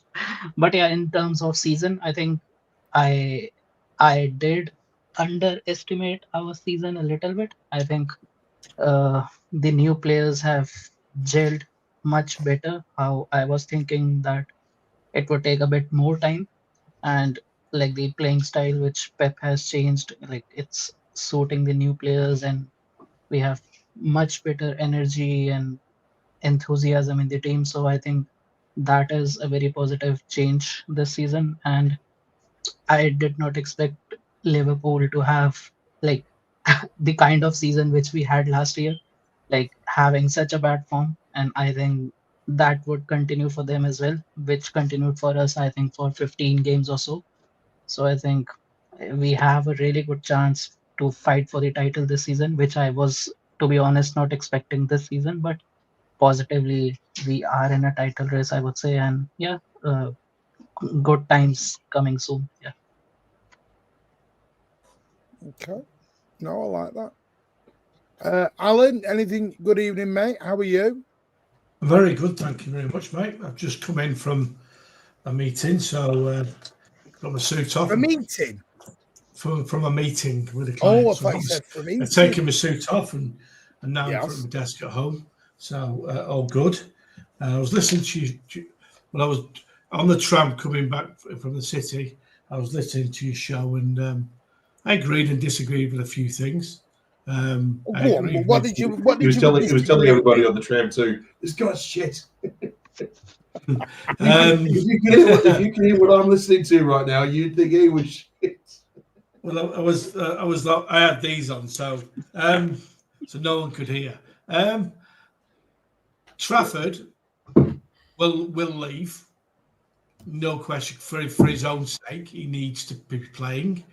The problem with a goalkeeper is there's only one position, and with Donnarumma being good and he's only 26, I cannot see any reason why he would stay at all, and he needs to play. He can sit on the bench and not play games, which that means you can kiss goodbye to him going to the World Cup on the squad, which he definitely wants to go. So, the rest of them are part of the squad. It's not 11. It's not about being dropped or anything like that. With the amount of games that City have to play, the squad's going to get equal amount of games. So Savio will come in for games, Doku will come in for games, Oscar Bob will come in for games, Cherky will come in for games, etc., etc., etc. They'll all be moved around because there's no way you can play 70 games one person. It's just too much. And you're going to have players going in and out of form, which they will do.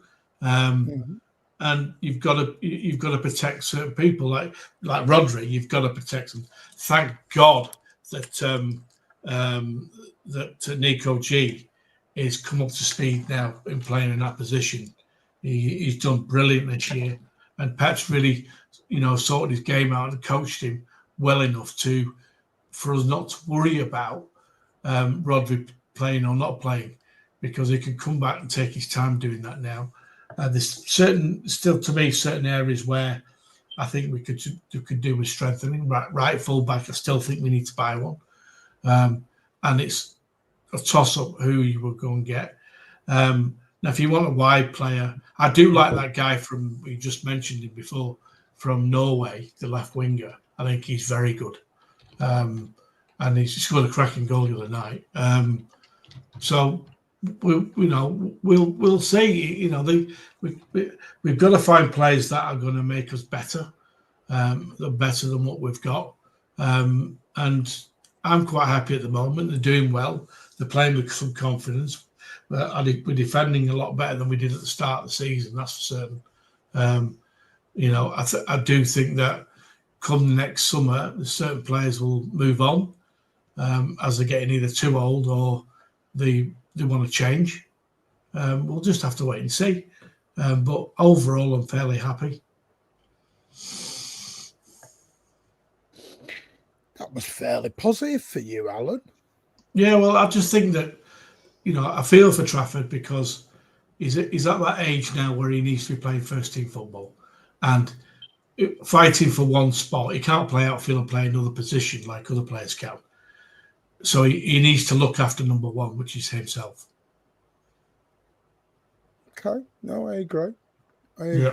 No, we're only discussing because there's been a lot of rumours, and we always say rumours here, there are players who are looking and potentially may want to leave. There's been talk of Ake, Stones, obviously, Bob, there's been talk. And the thing is, if City do want to make signings, people have to leave. Right now, there's no room at the end. Yeah, I agree. They do have to. It's a question, and only Pep will know which players he wants to move on. I think Stones is nailed on to play every Champions League game, as long as he's fit, because he's our best central defender. I think he will play because he can play out from the back. And you need to keep possession in the Champions League, otherwise you'll get done. So can't stand cricket, Keeler. Can't stand the damn thing. I'd rather put behind 4-1. And they actually start this week, don't they? Hey? Oh, come on, boys. And you blindly like we're going to get absolutely battered. Oh, you put that part. I thought. Yeah, I just realised. Another one's gone down injured again, Pat, this week. Ooh, we're on the bowler. Yep, and there's plenty more to replace him and get 10 wickets in the match. Don't you worry. Oh, Andrew's come back. You don't want to give out homegrown Norwegian a season, but you want to give an unproven new toy Norwegian a guy. I think he's talking about Noosa. I like him, mate. I think he's got ability, a lot of it. Over Bob? I don't know. Bob has lost his confidence. I like that. Yeah. I like Bob. I think he's one worth keeping at City. If it means going out on a 6-month loan, but long as he can come back and not sell him, I agree with that. But I like him. I think he's got a lot of ability. Oh, yeah. Listen, I want Bob to succeed. I just think Bob will stay here for as long as he is happy to fight for his place. Cricket, he's got. I just can't get into it, Cather. I just can't. It's the Ashes, though. You got to be spotted England. Nah. Formula One, I can get behind. Just not cricket. Tennis, snooker. I'm your man. I'll have a chicken maguire. I just can't do cricket. It is funny seeing Alan at the Formula One, though. Cars going past at 200 miles an hour. Shit! Shit! You think he heard me?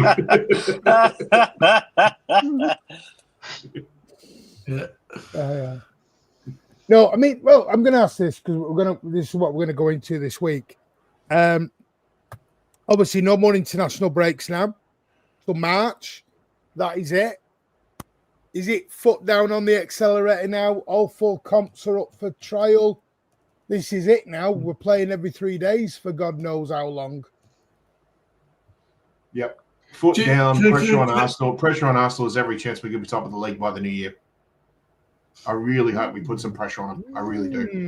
Yeah. Are we playing first this weekend or Arsenal? Yes, well, we're actually playing because first. North London derby's the end of the round. Yeah, we're playing first the next few weeks. Is it for us, Pat? It's a late game, isn't it, on Sunday morning? It's 4:30 Sunday morning, so it's the prime time. It's the prime time one for UK. Jesus Christ! So it's 5:30 in England. Yeah. Awful time. We do have a good one coming up, though. Do you see we play Forest on the Saturday night after day 2 of the Boxing Day test? Oh, do we? Oh, that's good. Yeah. So that's a nice little one too for you where you are. These two like happy about what they're going into, eh? Well, so I've got 2 mates. Well, Alan, that's why Martin doesn't get into the Ashes because it's bloody on at the same time we watch Premier League. Exactly. Yeah. So we know the struggle. And we're willing to embrace it. Yeah. Well, Kurt says, I think we'll be top by the time Arsenal play Villa for the second time. Ed, do you think it's time to put the foot on the accelerator and go up a few gears now? Lay down the marker, ready? No, we'll do that in the new year. Hey, Ed, you said that without moving your lips. Best ventriloquist actor. And with the mic being muted as well is incredible. No. Smash. Right, there's a lot of talk of the Ashes here. We're talking City, but I will say, sorry, Martin. That wasn't me. That wasn't me. I'd like England to win, but I think the tram driver ask you to get off 2 stops early. Yeah, I do think Australia will win the series. Yeah, thank you, sir. Talked about the Ashes, and you've gone and talked about the Ashes. Well, what do you think, Dash? You're Indian. You like cricket. I know what the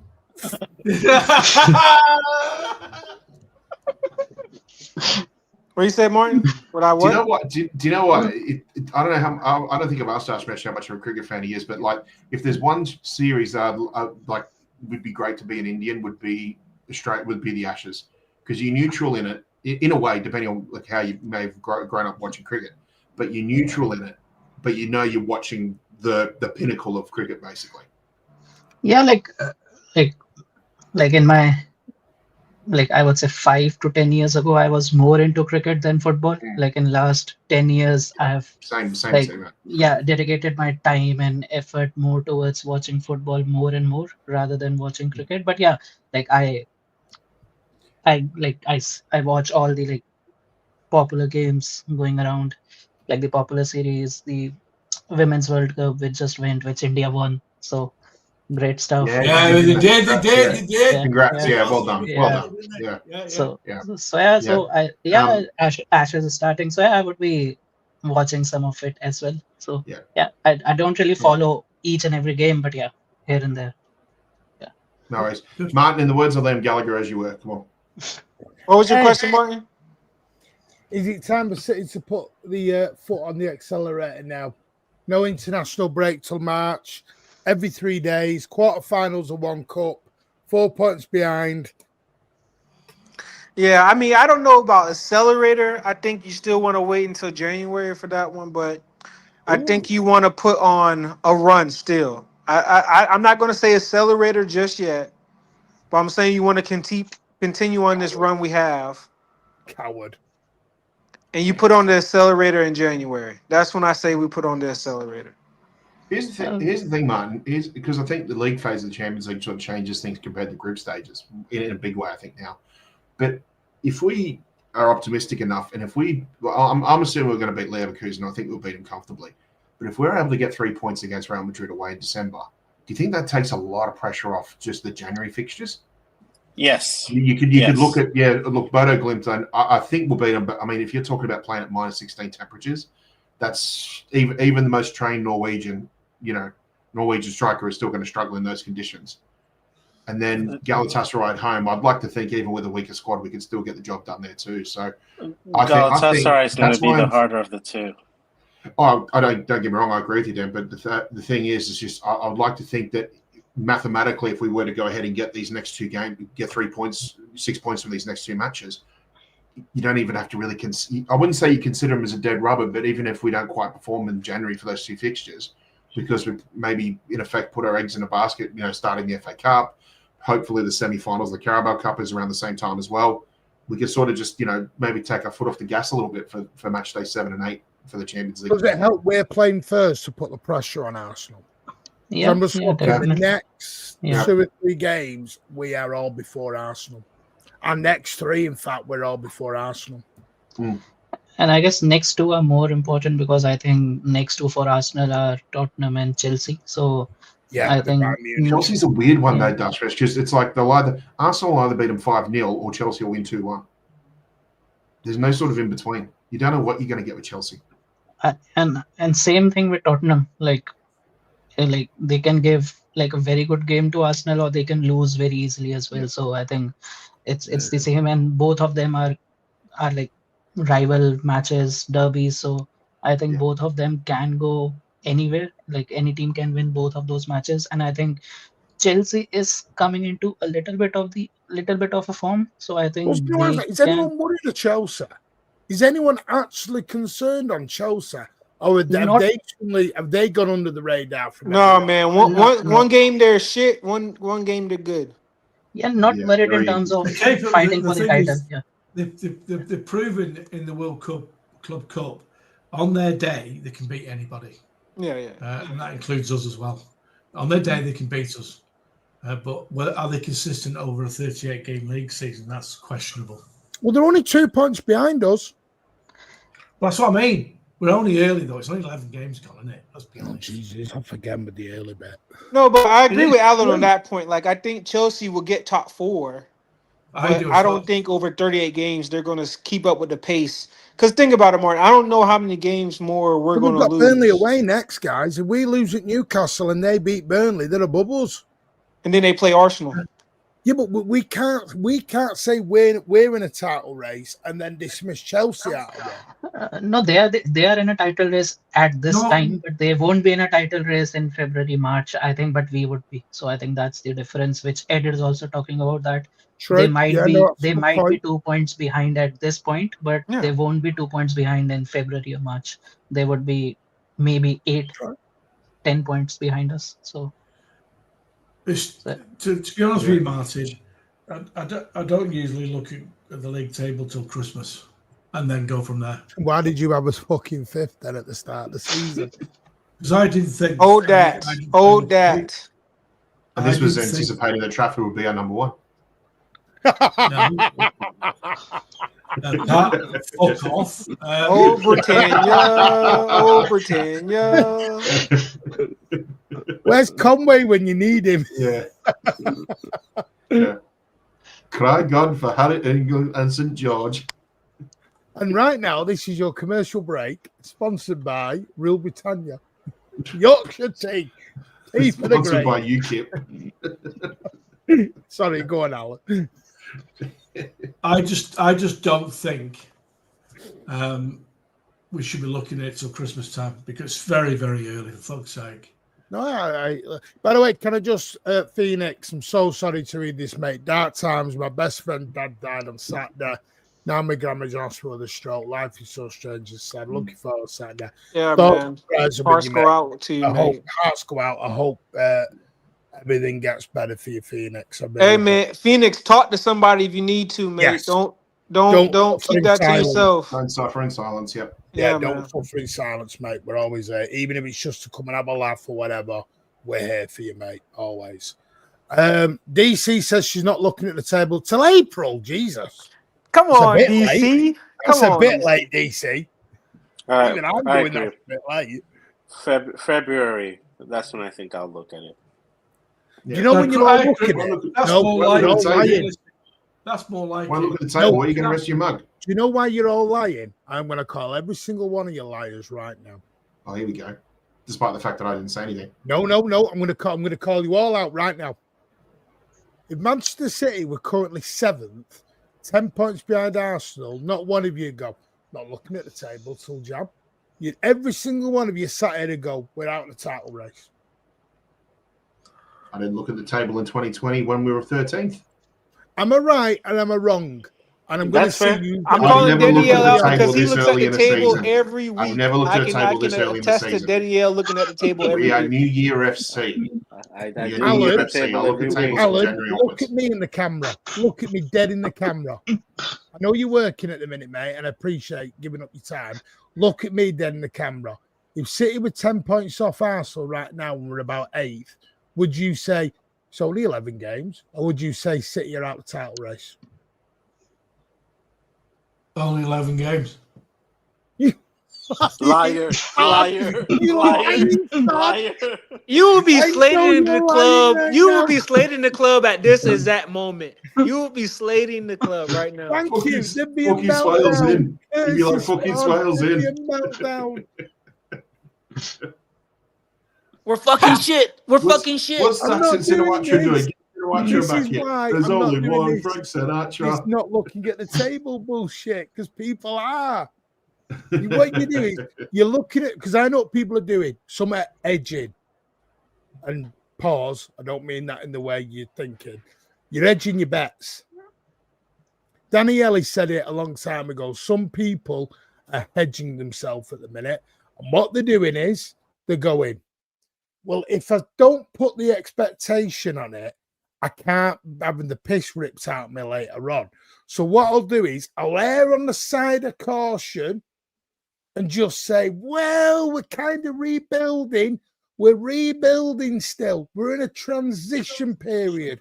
So if City don't win a title, the people who said it's transition have got their excuse ready. It's transition. If they win the league, they'll go, yes, we're the great, and you'll jump. So what you're doing is you're fence sitting. You're fence sitting. Best transition ever. Yeah. That's what you're doing. You're fence sitting because you're too scared to stick the chest out. Whereas I stuck my chest out from the start of the season. You mean like a council worker who just sits on the fence and never makes a decision? Hey, mate, don't do that. Don't do that. Wow. Mate. Don't talk about my profession, mate. Don't do that. It's true, mate. I'm sorry, Ed, but it's true. Don't do that. Don't do that, Alan. Don't do that. See, people said we were out the title race 2 or 3 weeks ago. Now we're back in it again. We lose on Saturday. We're back out the title race again. And do you know what will make me laugh is we're 4 points behind them. If we draw and they win, it only goes to 6 points. Still doesn't take us out of it. 6 points is not a lot with 12 games gone. Is this their first game against the big five? Yes. And we've got 1 or 2 No, injuries. they played Liverpool already, didn't they? Yes, they played Liverpool, got beat 1-0. And they played us. Unfortunately, I've got Gabriel's out for is he out? How long's he out for? 2 weeks, 3 weeks, maybe. They haven't said. I haven't seen any And Calafiori's out injured as well, apparently. And Timber is out as well. I wish him a slow. No, I'm not going to do the Rodri shit. We're not going to. I'm wishing him a healthy recovery. Just slow. No, you're not. You've been Saka. No, take your time. Heal. Because Timber came off hurt today too. So. Well, I'm going to be completely honest. I hope they're out for all season. We're fucking great. The meltdown. Wow. Alan's doing that. Alan's doing that guy. Yeah. See, Fuck no, 'em. DC's honest though. She's just protecting her heart from the pain. I get it. And that's what Alan's doing. I know what Alan's doing. Martin, I got to drop off. Yeah, no worries, mate. Big up, mate. Yep. See you later, Ed. Spartacus. Thanks, everyone. I was Cheers, gonna say Daniela. something The about Brazilian Ronaldo. fraud. No. Let's do this right. The Brazilian fraud himself has come on After Dark. Go ahead. Go on then. What Donnarumma slander have you got tonight? Oh, nothing really. Do I need to say anything? Guy got 5 shots and conceded 4. Do I need to say anything? I knew you'd do Mate, but I agree with you, mate. Get Trafford in. Oh, here we go. Go on, Alan. Go on, Alan. Get Trafford in. Get Trafford in. Can you tell me a game where we got 5 shots and he conceded 4 goals? I must admit, I'm looking Not in the City shirt. He didn't do this in a City shirt. Listen, I'm looking at his guitars behind you, mate. They're good then. Hang on. To be totally fair, he was up against the world's best striker. Yeah, and he still conceded against Solov, so He still parried one into the back of the net as well. The first one. Oh, God. Yeah, Italian right. Have you watched all this? of course. When not. did you watch? Sorry, please tell me when you watched Italy, Norway. Tell me. Of course I didn't. Of course I No, didn't. not you. Not you. That fraud, top right. Tell me when you watched Italy, Norway. I watched it on highlights yesterday. Billy bullshit you did. Describe me one goal. Describe me one goal from start to the finish point. Right. What Haaland's goals? You flying little sod. One goal from Haaland. The ball came across from the left-hand side, and he volleyed it in, and then fucking keeper just parried it into the. That was Oscar Bob, by the way. That was Oscar Bob who gave him that. The pass, yes. Oh, so Oscar Bob was on the bench. Oscar Bob was on the bench at start. No, he came on for that, Alan. He came on in the second half. I know. Tariq said you're in bad And company. what are the good goals from that left winger? Fucking good goal as well. Nusa. Yeah, very good goal. Yeah, A very good player as well, Nusa. oh god, yeah. Yeah, he is. Just the Conference North. Hey, Just the Conference North, Curtis. Yeah, Alan's a tactical genius. Listen to him. I mean, for fuck's sake, if Alan had his way, we'd be in the Conference North.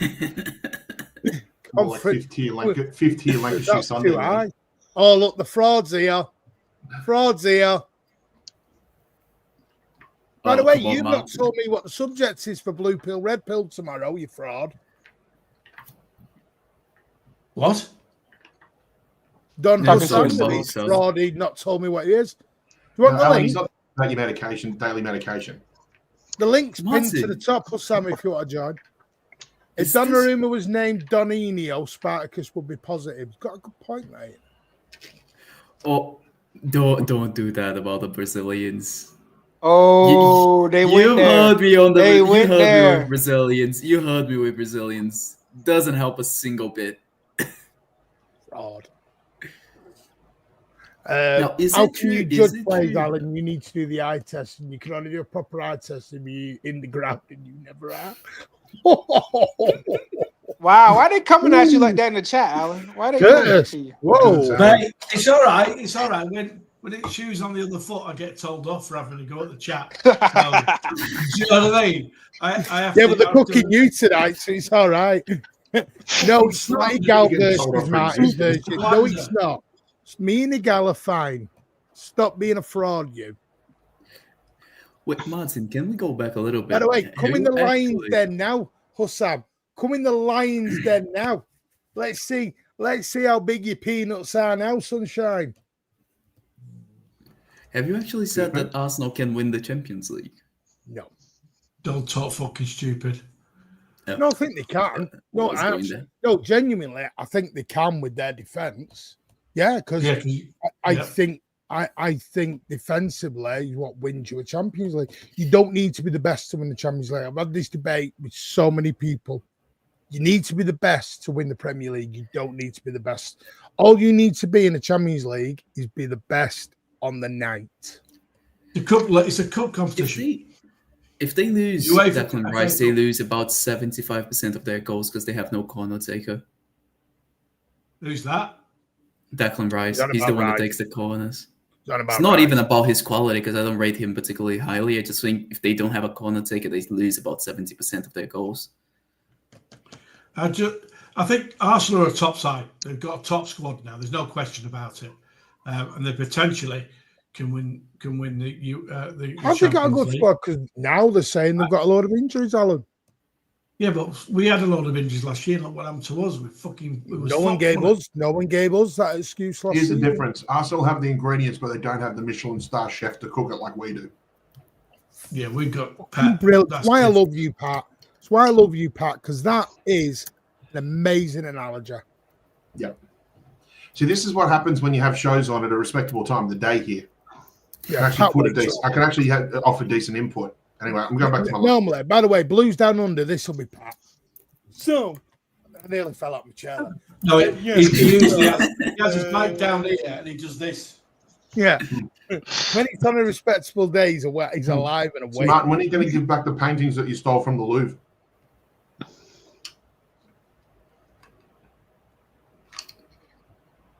The shirt you made? They're in Oldham Town Hall now. Yeah.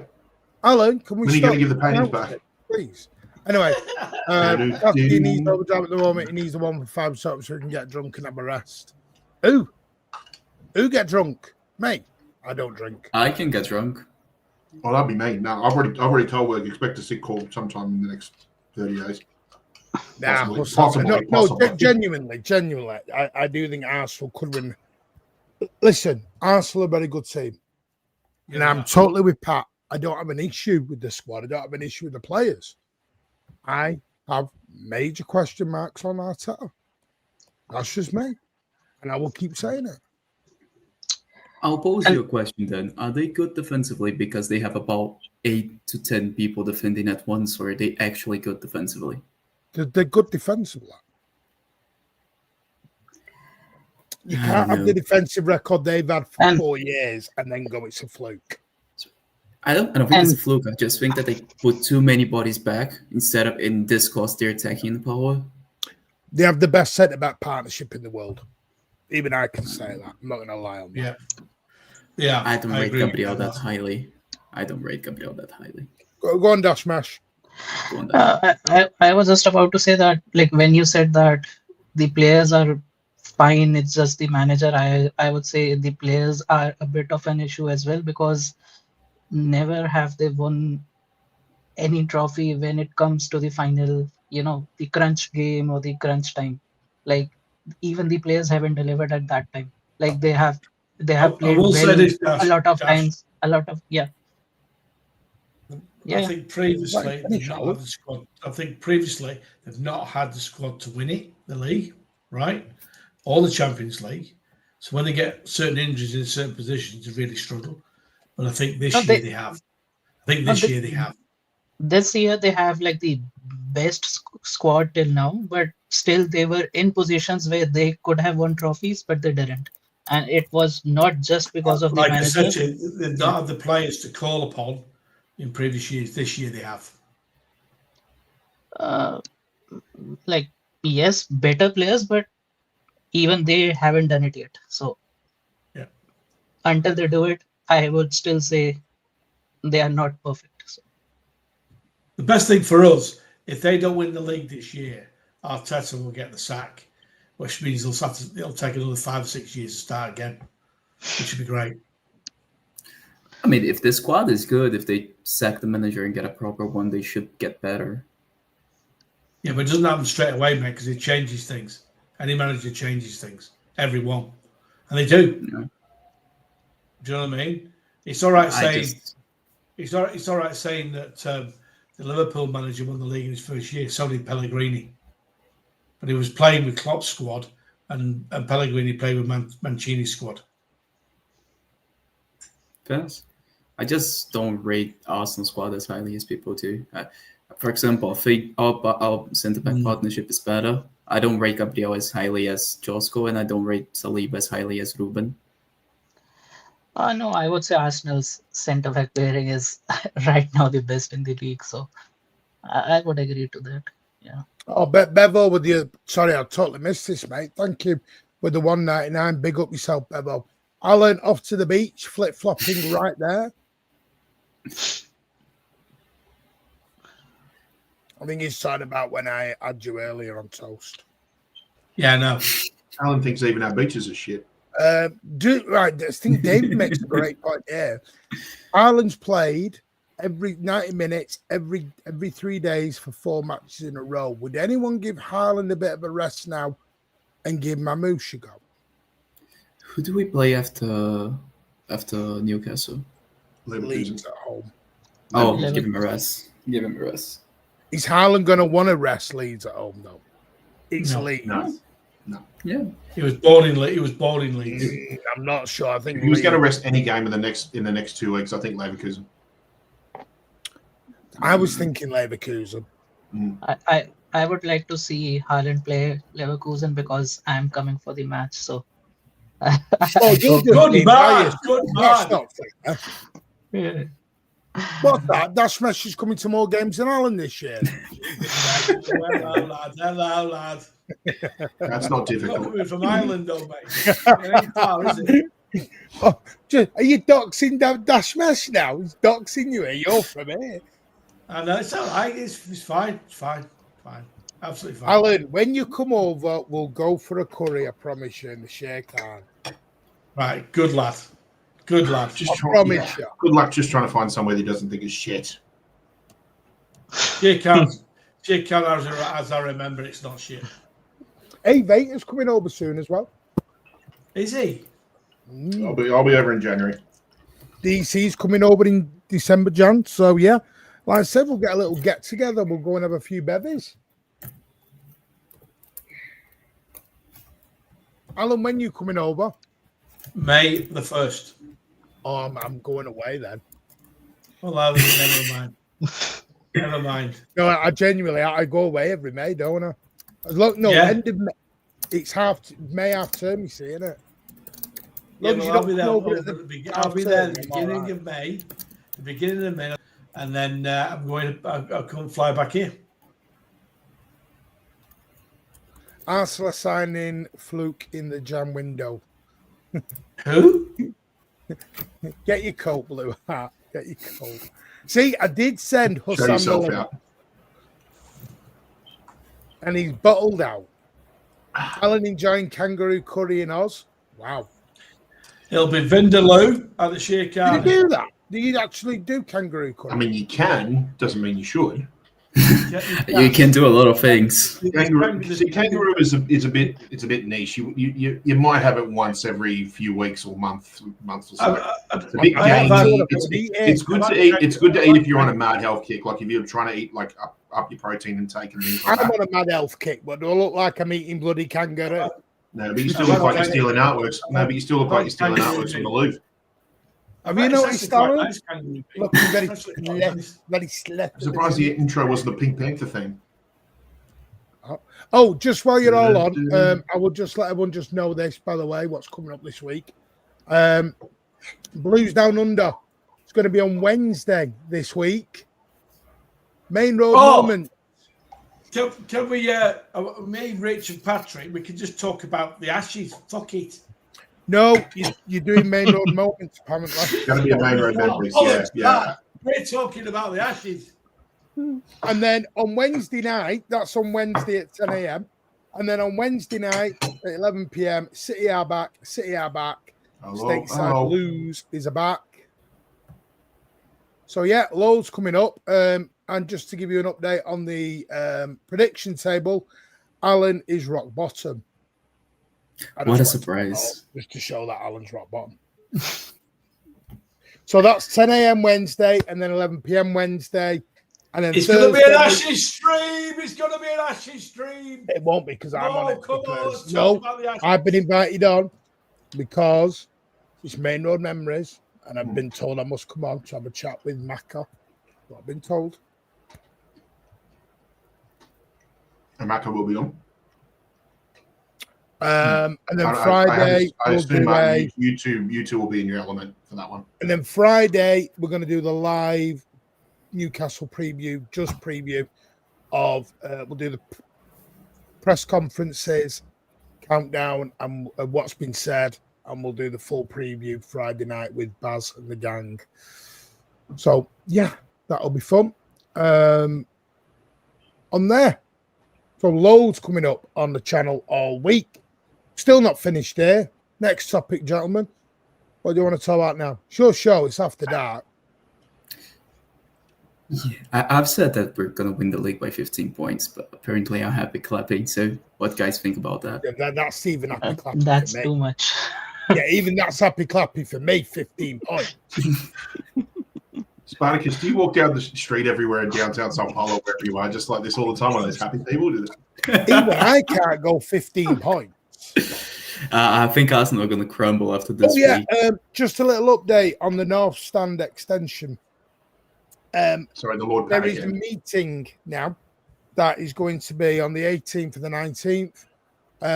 And top of the agenda is going to be the North Stand extension. AKA Lord Panic End. Hopefully we can get some form of update or resolution to this. Whatever we can get, hopefully. They're kicking Martin out of his seat. It is on 1894. Says this is from solid citizens, not kicking me out. Apologies for being quiet for the last few days. All the City Matters reps have been going through feedback received regarding the North Stand changes and announcements. We have now discussed on here before. It is clear now that the club have not been communicating correctly with the fans and hasn't been sticking to what was offered in these letters to those affected or in what was agreed with City Matters previously. As a result, we've put an issue as top of the agenda for Wednesday's full meeting with the club and have made the following statement. So that is on the City Matters thing now. So, yes. Hopefully, the club sees sense and we get back to good communication between the club and the fans. That would be lovely. Everyone's 15 points. I think you're weird, crazy. Curtis has got 8 points, though. See, that's close. Keely's watching the Ashes stream. Thank you, Keely. Curtis, my scenes. I got a question for everybody. How would you guys manage this Rodri Nico G thing? How would you guys go about it? Good. That's a good question. Share the duty. I would continue to play Nico G, like for at least for next 2 to 3 games, because I think he has been playing very, very good, and I wouldn't like to change a lot of stuff at this time, because next few games are very important for us, especially to cut down the lead to the top team. So I would say play Nico G, bring on Rodri for a substitute appearances in those couple of games, and if he's fit and firing to play 90 minutes, then he can start playing maybe from December. So I would say just continue playing Nico G for now. Personally, I think probably Rodri should be trying to get back by Leverkusen. The thing that I'm a little bit more intrigued about is Nico G going to attract attention from all the sides? Because he's playing at a ridiculously high level and he's very young. Will we be able to give the game time that he needs because of Rodri? Yeah, I don't think game time for Nico G would be an issue. For now, until now he has played a lot of minutes, and we have so many games coming this year, so he will be playing a lot of games as well. And obviously not all players can start 50 games or 40 games every season. Obviously few of them won't. And I think considering that Rodri is not getting any younger, maybe in 2 years or 3 years, Nico G could be our number 1 starting 11 player as well.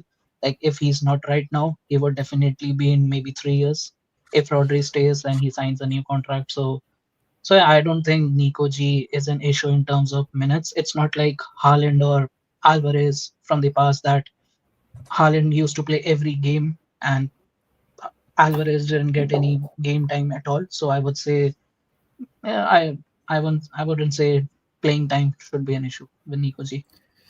I just think Yeah. after the injury he's had, we need to share for the time at the moment, share the duties between him and Nico G, Rodri and Nico G.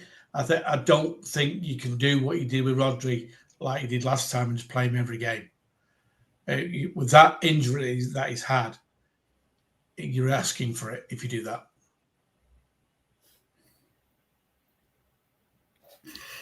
Yeah, I don't know, because this is the thing. Coming from a player's perspective, this thing about rotation isn't really something that they think about. If they're not playing the big matches, they are going to be asking I agree. either I to leave agree. or to be there. Well, at the moment, if you played Rodri 3 or 4 games on the bounce, you're asking for another injury at the moment. But it isn't about the 3 or 4 games on the bounce, and it is about going away to the Bernabeu and Nico G's playing very well, but he's dropped for Rodri. It's a Nico squad G's game, not gonna mate. be happy with that. Look, the days have gone when it's you have your best 11 and then you have substitutes. But Right, Pep's it's a squad rotating game. less and less, Alan.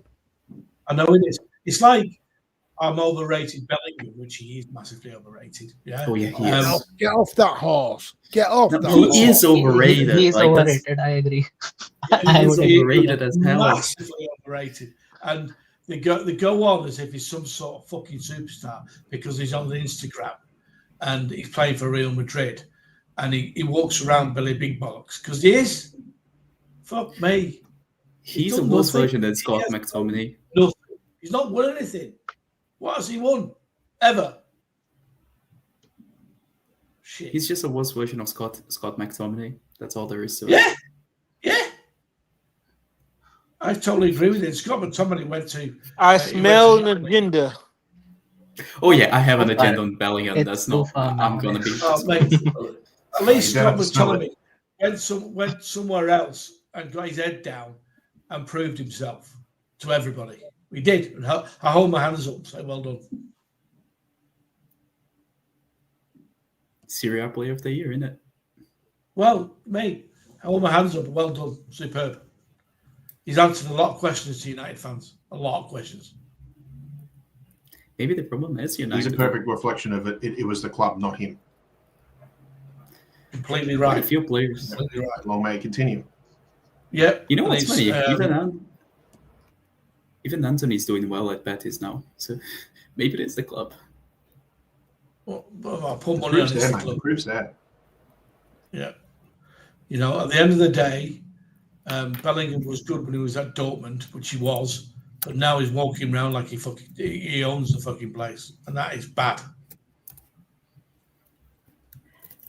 And just to go back on Rodri and Nico thing, what's the update on Rodri's contract? Like, I hope and assume he will be signing a contract. So Well, No we'll have to update. wait and see, won't we?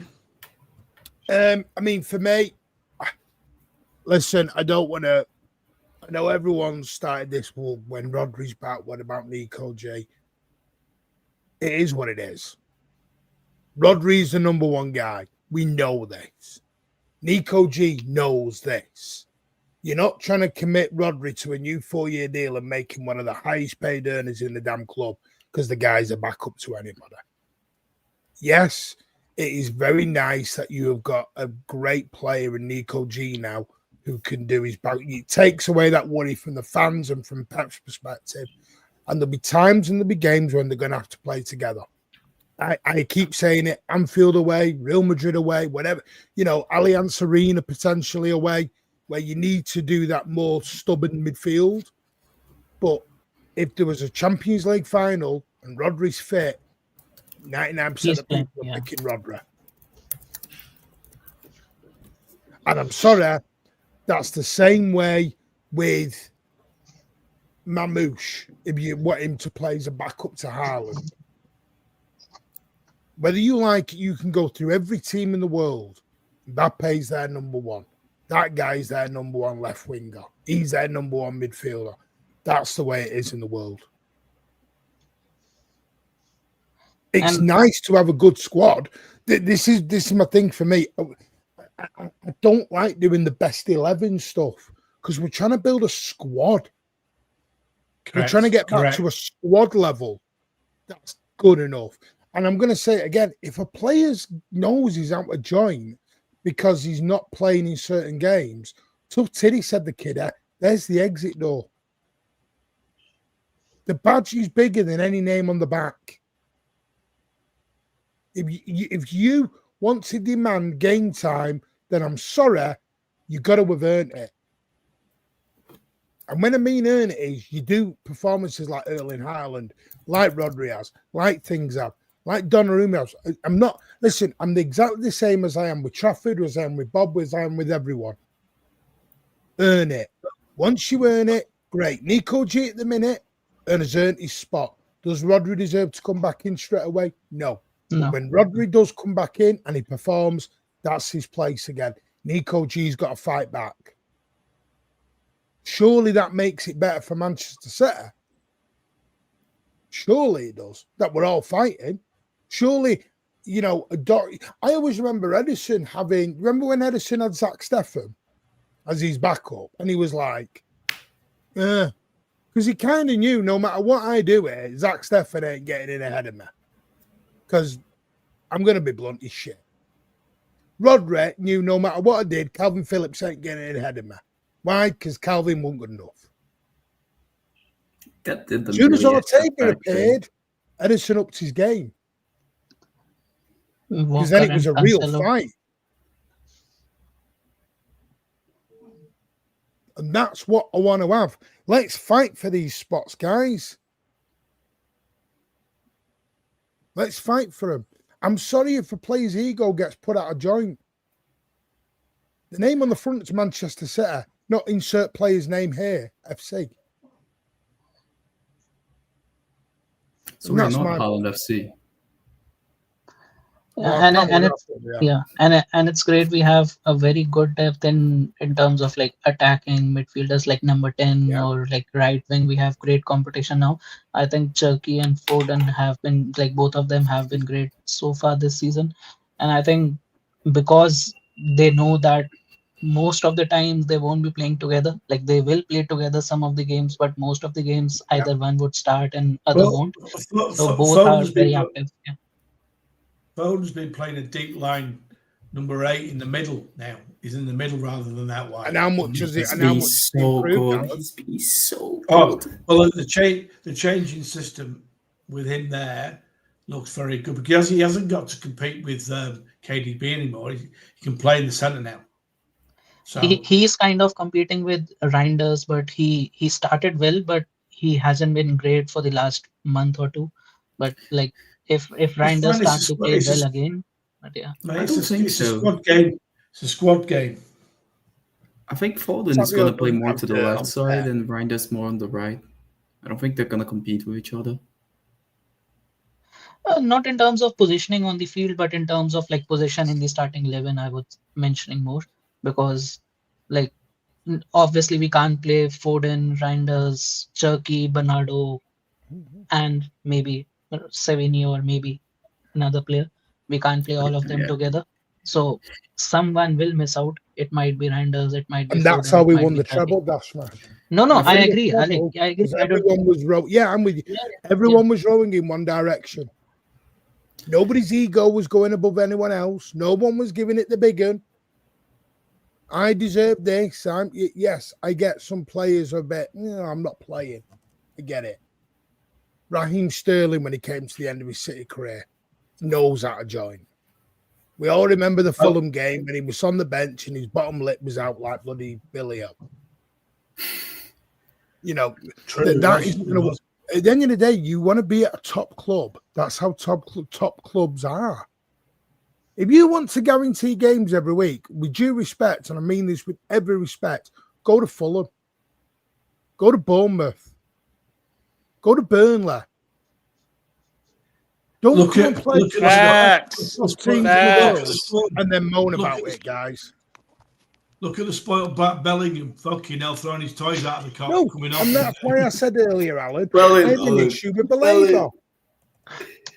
Belaber's bottom lip is out now because he didn't get his move to United. Well, I'll tell you what, knuckle your fucking ass down and work for Brighton because they're the ones paying your wages when you get the move to United. Because I tell you what, the way you're going on, you won't get your move to United. Oh, he's been shit. Yeah, and Brighton Who's won't that? accept lower fees as well. They would demand high Belaber. fees anyways. Yeah. Yeah, you know, oh, I love Belaber. Yeah, well, look at him since the start of the season, didn't get his move to United. Bottom lip comes out and do. But the thing is, let's go back to the 11. I do believe that we can field an 11 with those players, just the wingers are going to have to be on the bench. I think that's all. Same with them. Same with them. Spartacus, can I ask you a question? Do you rate the wing? Yeah. Do you rate the out-wide players, Spartacus? I think, are they good enough to be the starters? No. Oh, yeah, absolutely. Long term, absolutely. I do. Right. I think they're going to be fantastic. Now, are they good enough to start right now? No. Do they need to be good enough to start right now? Also, no. Because I believe that the best team that we can field right now that Doku is playing unbelievably well, I would say Doku, but at the start of the season, I would say Mamouche and Cherki, the wide players. But they're going to be playing as inside forwards instead of proper out-and-out wingers. But now that Doku is playing very well, Doku ahead of Mamouche. So does Savio need to be good enough right now? No. Does Bob need to be good enough right now? No. No, but they need to be good enough when they come in and get the chance, though, Spark. Oh, yeah. Savio can't keep coming off the bench and giving subpar performances. But to be fair, when he gets the shirt to start, he's been pretty decent. Villarreal, No, the other I agree, teams but in the Summer Champions League, League. it's like with Oscar Bob, when he gets the chance, he's got to take it. With any of the Ain't Nori's the same. When Ain't Nori gets his chance, he's got to take it. And this is why I love this new Pep at the minute. Because Pep's, I mentioned some, Pat, you'll remember this, a couple of years back. He's always wanted to do this. But due to injuries last season, he couldn't get us in the position to do this. It was, you fight for your shirt. Yeah. You're not going in based on your name. If Haaland goes 6 games and doesn't score a goal, then he goes to the bench and Mamouche goes in. Yep. Pep was creating a situation where the depth was in so much form that it created good an oxymoron, but it's good problems. It's what he wants. He wants good problems. Yeah.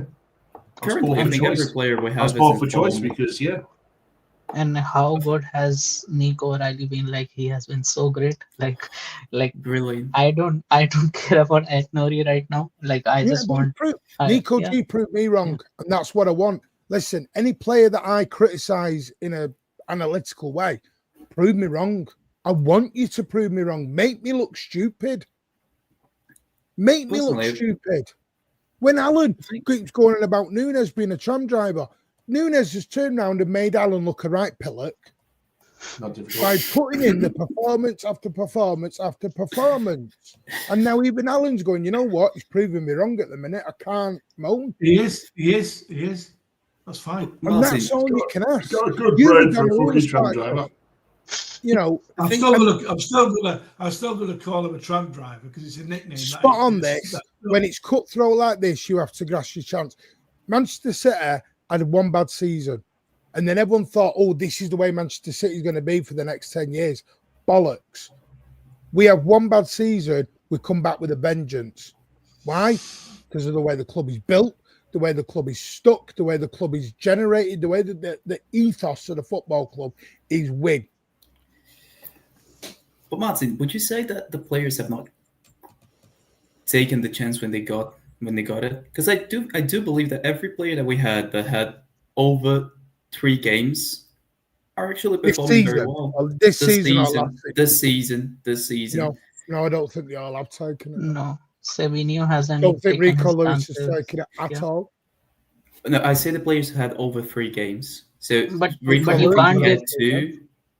No, but I don't think you can give 3 games just to make them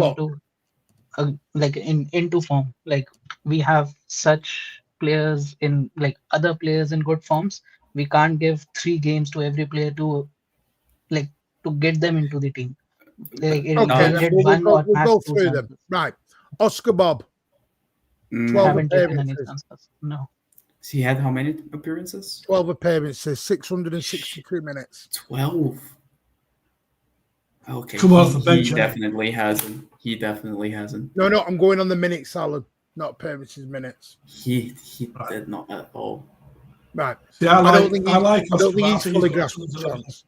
Ryan Cherka, 9 appearances, 321. Think he's I'll say done yes. all right. Savinio, 13 appearances. Do I think he's fully took his chance? No, I don't. But did he not take his chance either? I think No, he's been good. I think he's in the middle. Yeah, he has been I okay. need more He has from been him. Okay. I need more from him, Spartacus. Jeremy Doku took his chance. Yeah, took his Omar chance. Mamouche, right now, due to injury, has not taken his chance this season. How many minutes has he played till now? But that's what I'm Not saying. many. He's only played. Not Mamouche has only played 278 minutes, hardly anything. Yeah. Foden taking his chance. Haaland has. I'm not going to include Heskey or Mikasa. Yeah, no. Phillips not including Kovacic. Not Bernardo Silva. Taking his chance. Yeah. Nico Gonzalez. Taken. Tajani Reinders. Mixed Up and bag. down. Yeah, Up and down. Yeah. Up and down. Mixed. Okay. I'll say he's in the same spot as Savio, I'd say. Nathan Acker. Tajani was hot out the blocks and then he sort of petered out a bit. Nathan Acker. For Not a what chance, he's not a supposed chance. to Yeah, be. he hasn't played much. Yeah, he hasn't played much. I don't think Nathan Acker's taking his chance when he's on it. Yeah, I remember one game Is which it he difficult came to say and he's he taking his was a bit chance sloppy. when most of the I games remember he's that played game. I have don't been remember League Cup? which game was it, but he was a bit sloppy. I mean, it's a small sample size, Martin. You're talking about Huddersfield and maybe I'm being Swansea. unfair So there. Maybe you I'm can't being really say unfair. take a chance when you're playing teams that are 2 leagues below. Yeah. No, league or it's two only, below you. it's only 391 minutes, so I would agree with that. Yeah. John Stones, 696 minutes. Mixed bag as well. Piss off. No, he's I been would great. say- It's been awesome. Yeah. It's Can you quality. tell me when It's John quality. Stones No, had he's a bad been when he's been asked to perform what he's been, and I'm not being, Stones' number one fan as I always am, but when he's taken his opportunity, he's been very, very good. Yeah, I don't think that. Probably I the don't closest thing he had to a bad game maybe was Monaco, and even then he definitely wasn't the worst player on the pitch. think Wolves as well. Not Wolves. Brighton as well. I don't think it was good. It's off. They all had a They bad were game all- at Brighton. Yeah, that's my point. I think everybody was bad against Brighton. Right, who's next on my list? No. Nico Riley took his chance. Took his chance, flying colours.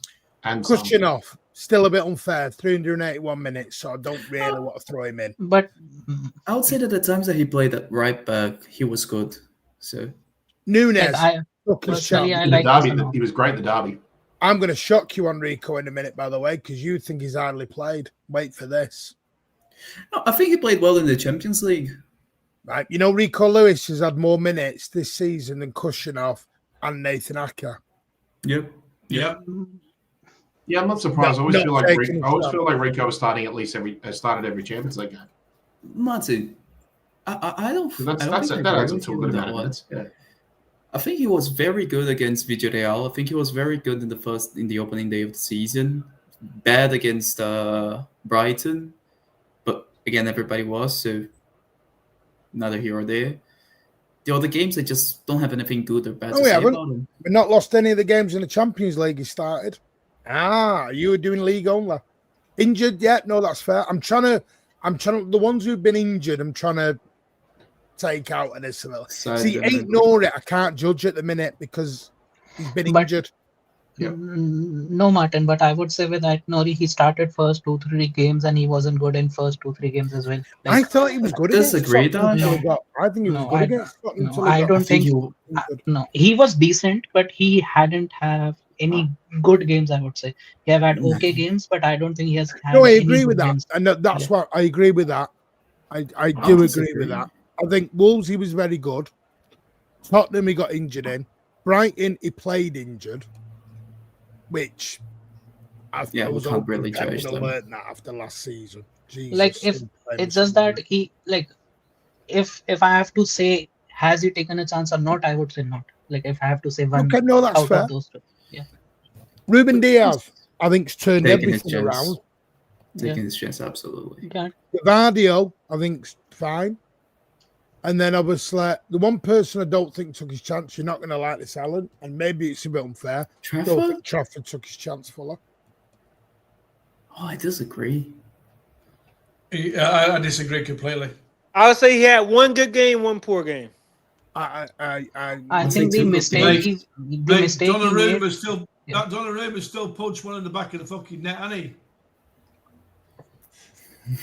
It's like it's like don't come to me with that one, Ed. Don't come to me with that. It's like feeding it. It's like feeding. Like Trafford's been fucking shafted by Pep. Wait.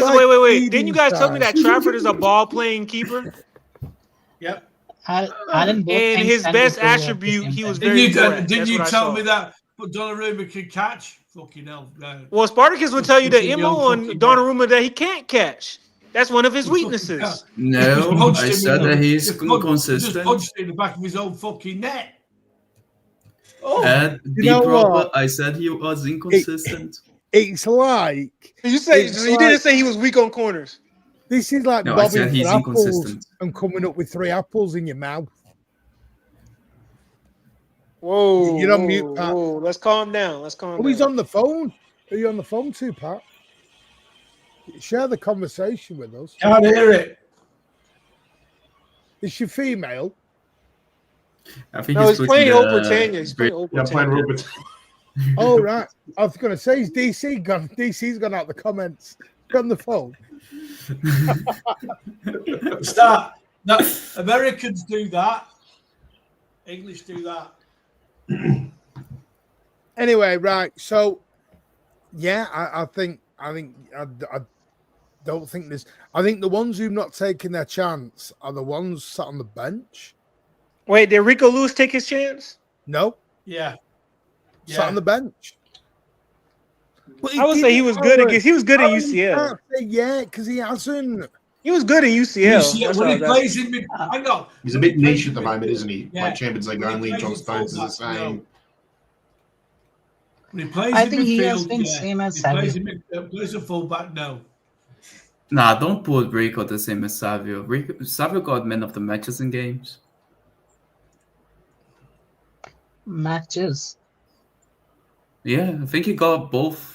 Oh no, Dortmund wasn't him, but he got at least one man of the match that I remember. I think he got against the Carabao Cup game as well, where he scored. That's fair. At least comes for crosses and corners, unlike Edison in no man's land. Well, we did break on the channel. He's been trying to leave for 2 years. Everyone called us liars, and you don't know what you're talking about. Martin, I never discussed about that with you. I always said that you was right. And you know what? And then he does an interview last week and says, well, I have been trying to leave for the last 2 years. I don't want to say I told you so, but I kind of told you so. But I don't remember having too much backlash on this one. I did. We got called liars. Conway was fucking mate. He went off. You mentioned that was more on Twitter, though. To be fair, that was more on Twitter. I don't think the chat. Yeah, he is better in the Champions League. However, because people are a couple of these that are called Haaland Leagues, you can't score without KD being the cut exactly. I would say people are being hypocritical on this guy. Oh, Diaz don't mean you blew out. Don't mean you blew out. I mean, a lot of people gave up on Ruben Diaz. Massively gave up on him. People certain person on the panel on LB's channel was fucking anti. He's still anti Diaz now. Yeah, that's because Jacob just don't like him. Yeah, Jacob's fucking just slags him. but he owns it. He owns the agenda. He don't mind. He owns it. I know he does. I don't mind if you own it. Yeah. Anyway, right. Final knock-ins. We'll call it there because it is 2 a.m, and I would like some. I'd say sleep, but I've got to go and start my other job. Final thoughts, gentlemen. I'm fairly happy with what we're doing. It's a tough game. USA. Don't all jump at once there. Nah, man, it's been a good stream, man. We're off to a great start. We just got to keep it up, and we just got to bat the last. You know, so we got to start bickering We gotta stop bickering and doing all this stuff and saying players are shit. We're in a title race, and we gotta back the team all the way, man. Because I think we can win it. I really do. Wait, Ed, you were not saying that 5 weeks ago. I was. Ask Martin. I was saying that 5 weeks ago. Very much so. No, With 21 players on the sale list. Just because I want to sell some players doesn't mean I don't think we can win it. Okay, there's players for the short term and the long term. Thank you very much, Spartacus. And the Ashes stream on the on Oh, here we go with Wednesday. the Ash stream. Excuse me, it's Ashes. Ashes. Ashes to It's not the- Ashes. it's not Romeo the Ashy and Larry. Juliet. It's not the Ashy Larry stream, okay? It's the Ashes. Right, before we go, I just want to say Rajak won't be with us on the stateside. Big up, So Rajak. we want to send our thoughts and prayers and our love to his partner, who is going to be giving birth shortly. So Rajak will be off stateside for a little bit while he embraces fatherhood. And we wish mother and baby all the very best. I'm sorry, There you I'm go. going to be keeping you away There you go, Martin. Somebody else can be treble daddy this year. Yeah. So Rajak, Hit the likes, everybody, Rajak, before we I'm leave, like- man. Hit the likes. Yeah, smash those likes. Loads coming up. Don't forget Red Pill, Blue Pill tomorrow on Don Hussam's channel at 2 p.m. Me, Igal, Jem, and Hussam will go at it again. No idea what we're going to talk about. We'll make it up as we go along, no doubt. Wednesday morning, 10 a.m. Blues Down Under, Main Road, Moments. Is that right? Yes, 10 a.m., 9 p.m. local. Yes, all the fossils will be on the Talk Fossil Gossip, and yep, looking forward to it. Be good. Wednesday night, Stateside Blues, 11 p.m. Thursday night, chat will be back. Friday, also just a quick one. Ozzy's going to have a little bit of time off the channel while he just deals with some personal stuff. So, big up to Ozzy. I wish him all the best, and I hope everything's good with him. But he's just going to have a little time away, as we all do in this part of the. What's Holland doing? Ashes. Correct, Dash. Starts Big this up week. Spartacus and Dash Mesh. Thank you for joining, gentlemen. And Danny Ellie earlier. Thanks for having me. Yeah, thanks. Yeah. Ed, thank you for co-hosting with us, mate. Big up, big up. Big up to Belly, Bevo, RS White, Dash Mesh, and Bevo for the super chats and everything else. Loads of comments tonight. Really enjoyable show, that. And do you know the best shows are when it's been on for nearly 3 hours? It doesn't feel like we've done 3 hours. They're the best shows. I know on playback it's a long time, but we do appreciate it. We're trying to build the channel to what you want and everything else. So yeah, just keep smashing it, sharing us around. Consider it a warm up for the 115 stream. Yeah, consider it. Yeah, and we'll see you all Wednesday morning, and I'll hopefully see you all in Blue Pill, Red Pill. Take care, all, and as always, up the Blues. Up the Take Blues. care, all. See you, everyone. Come on, England.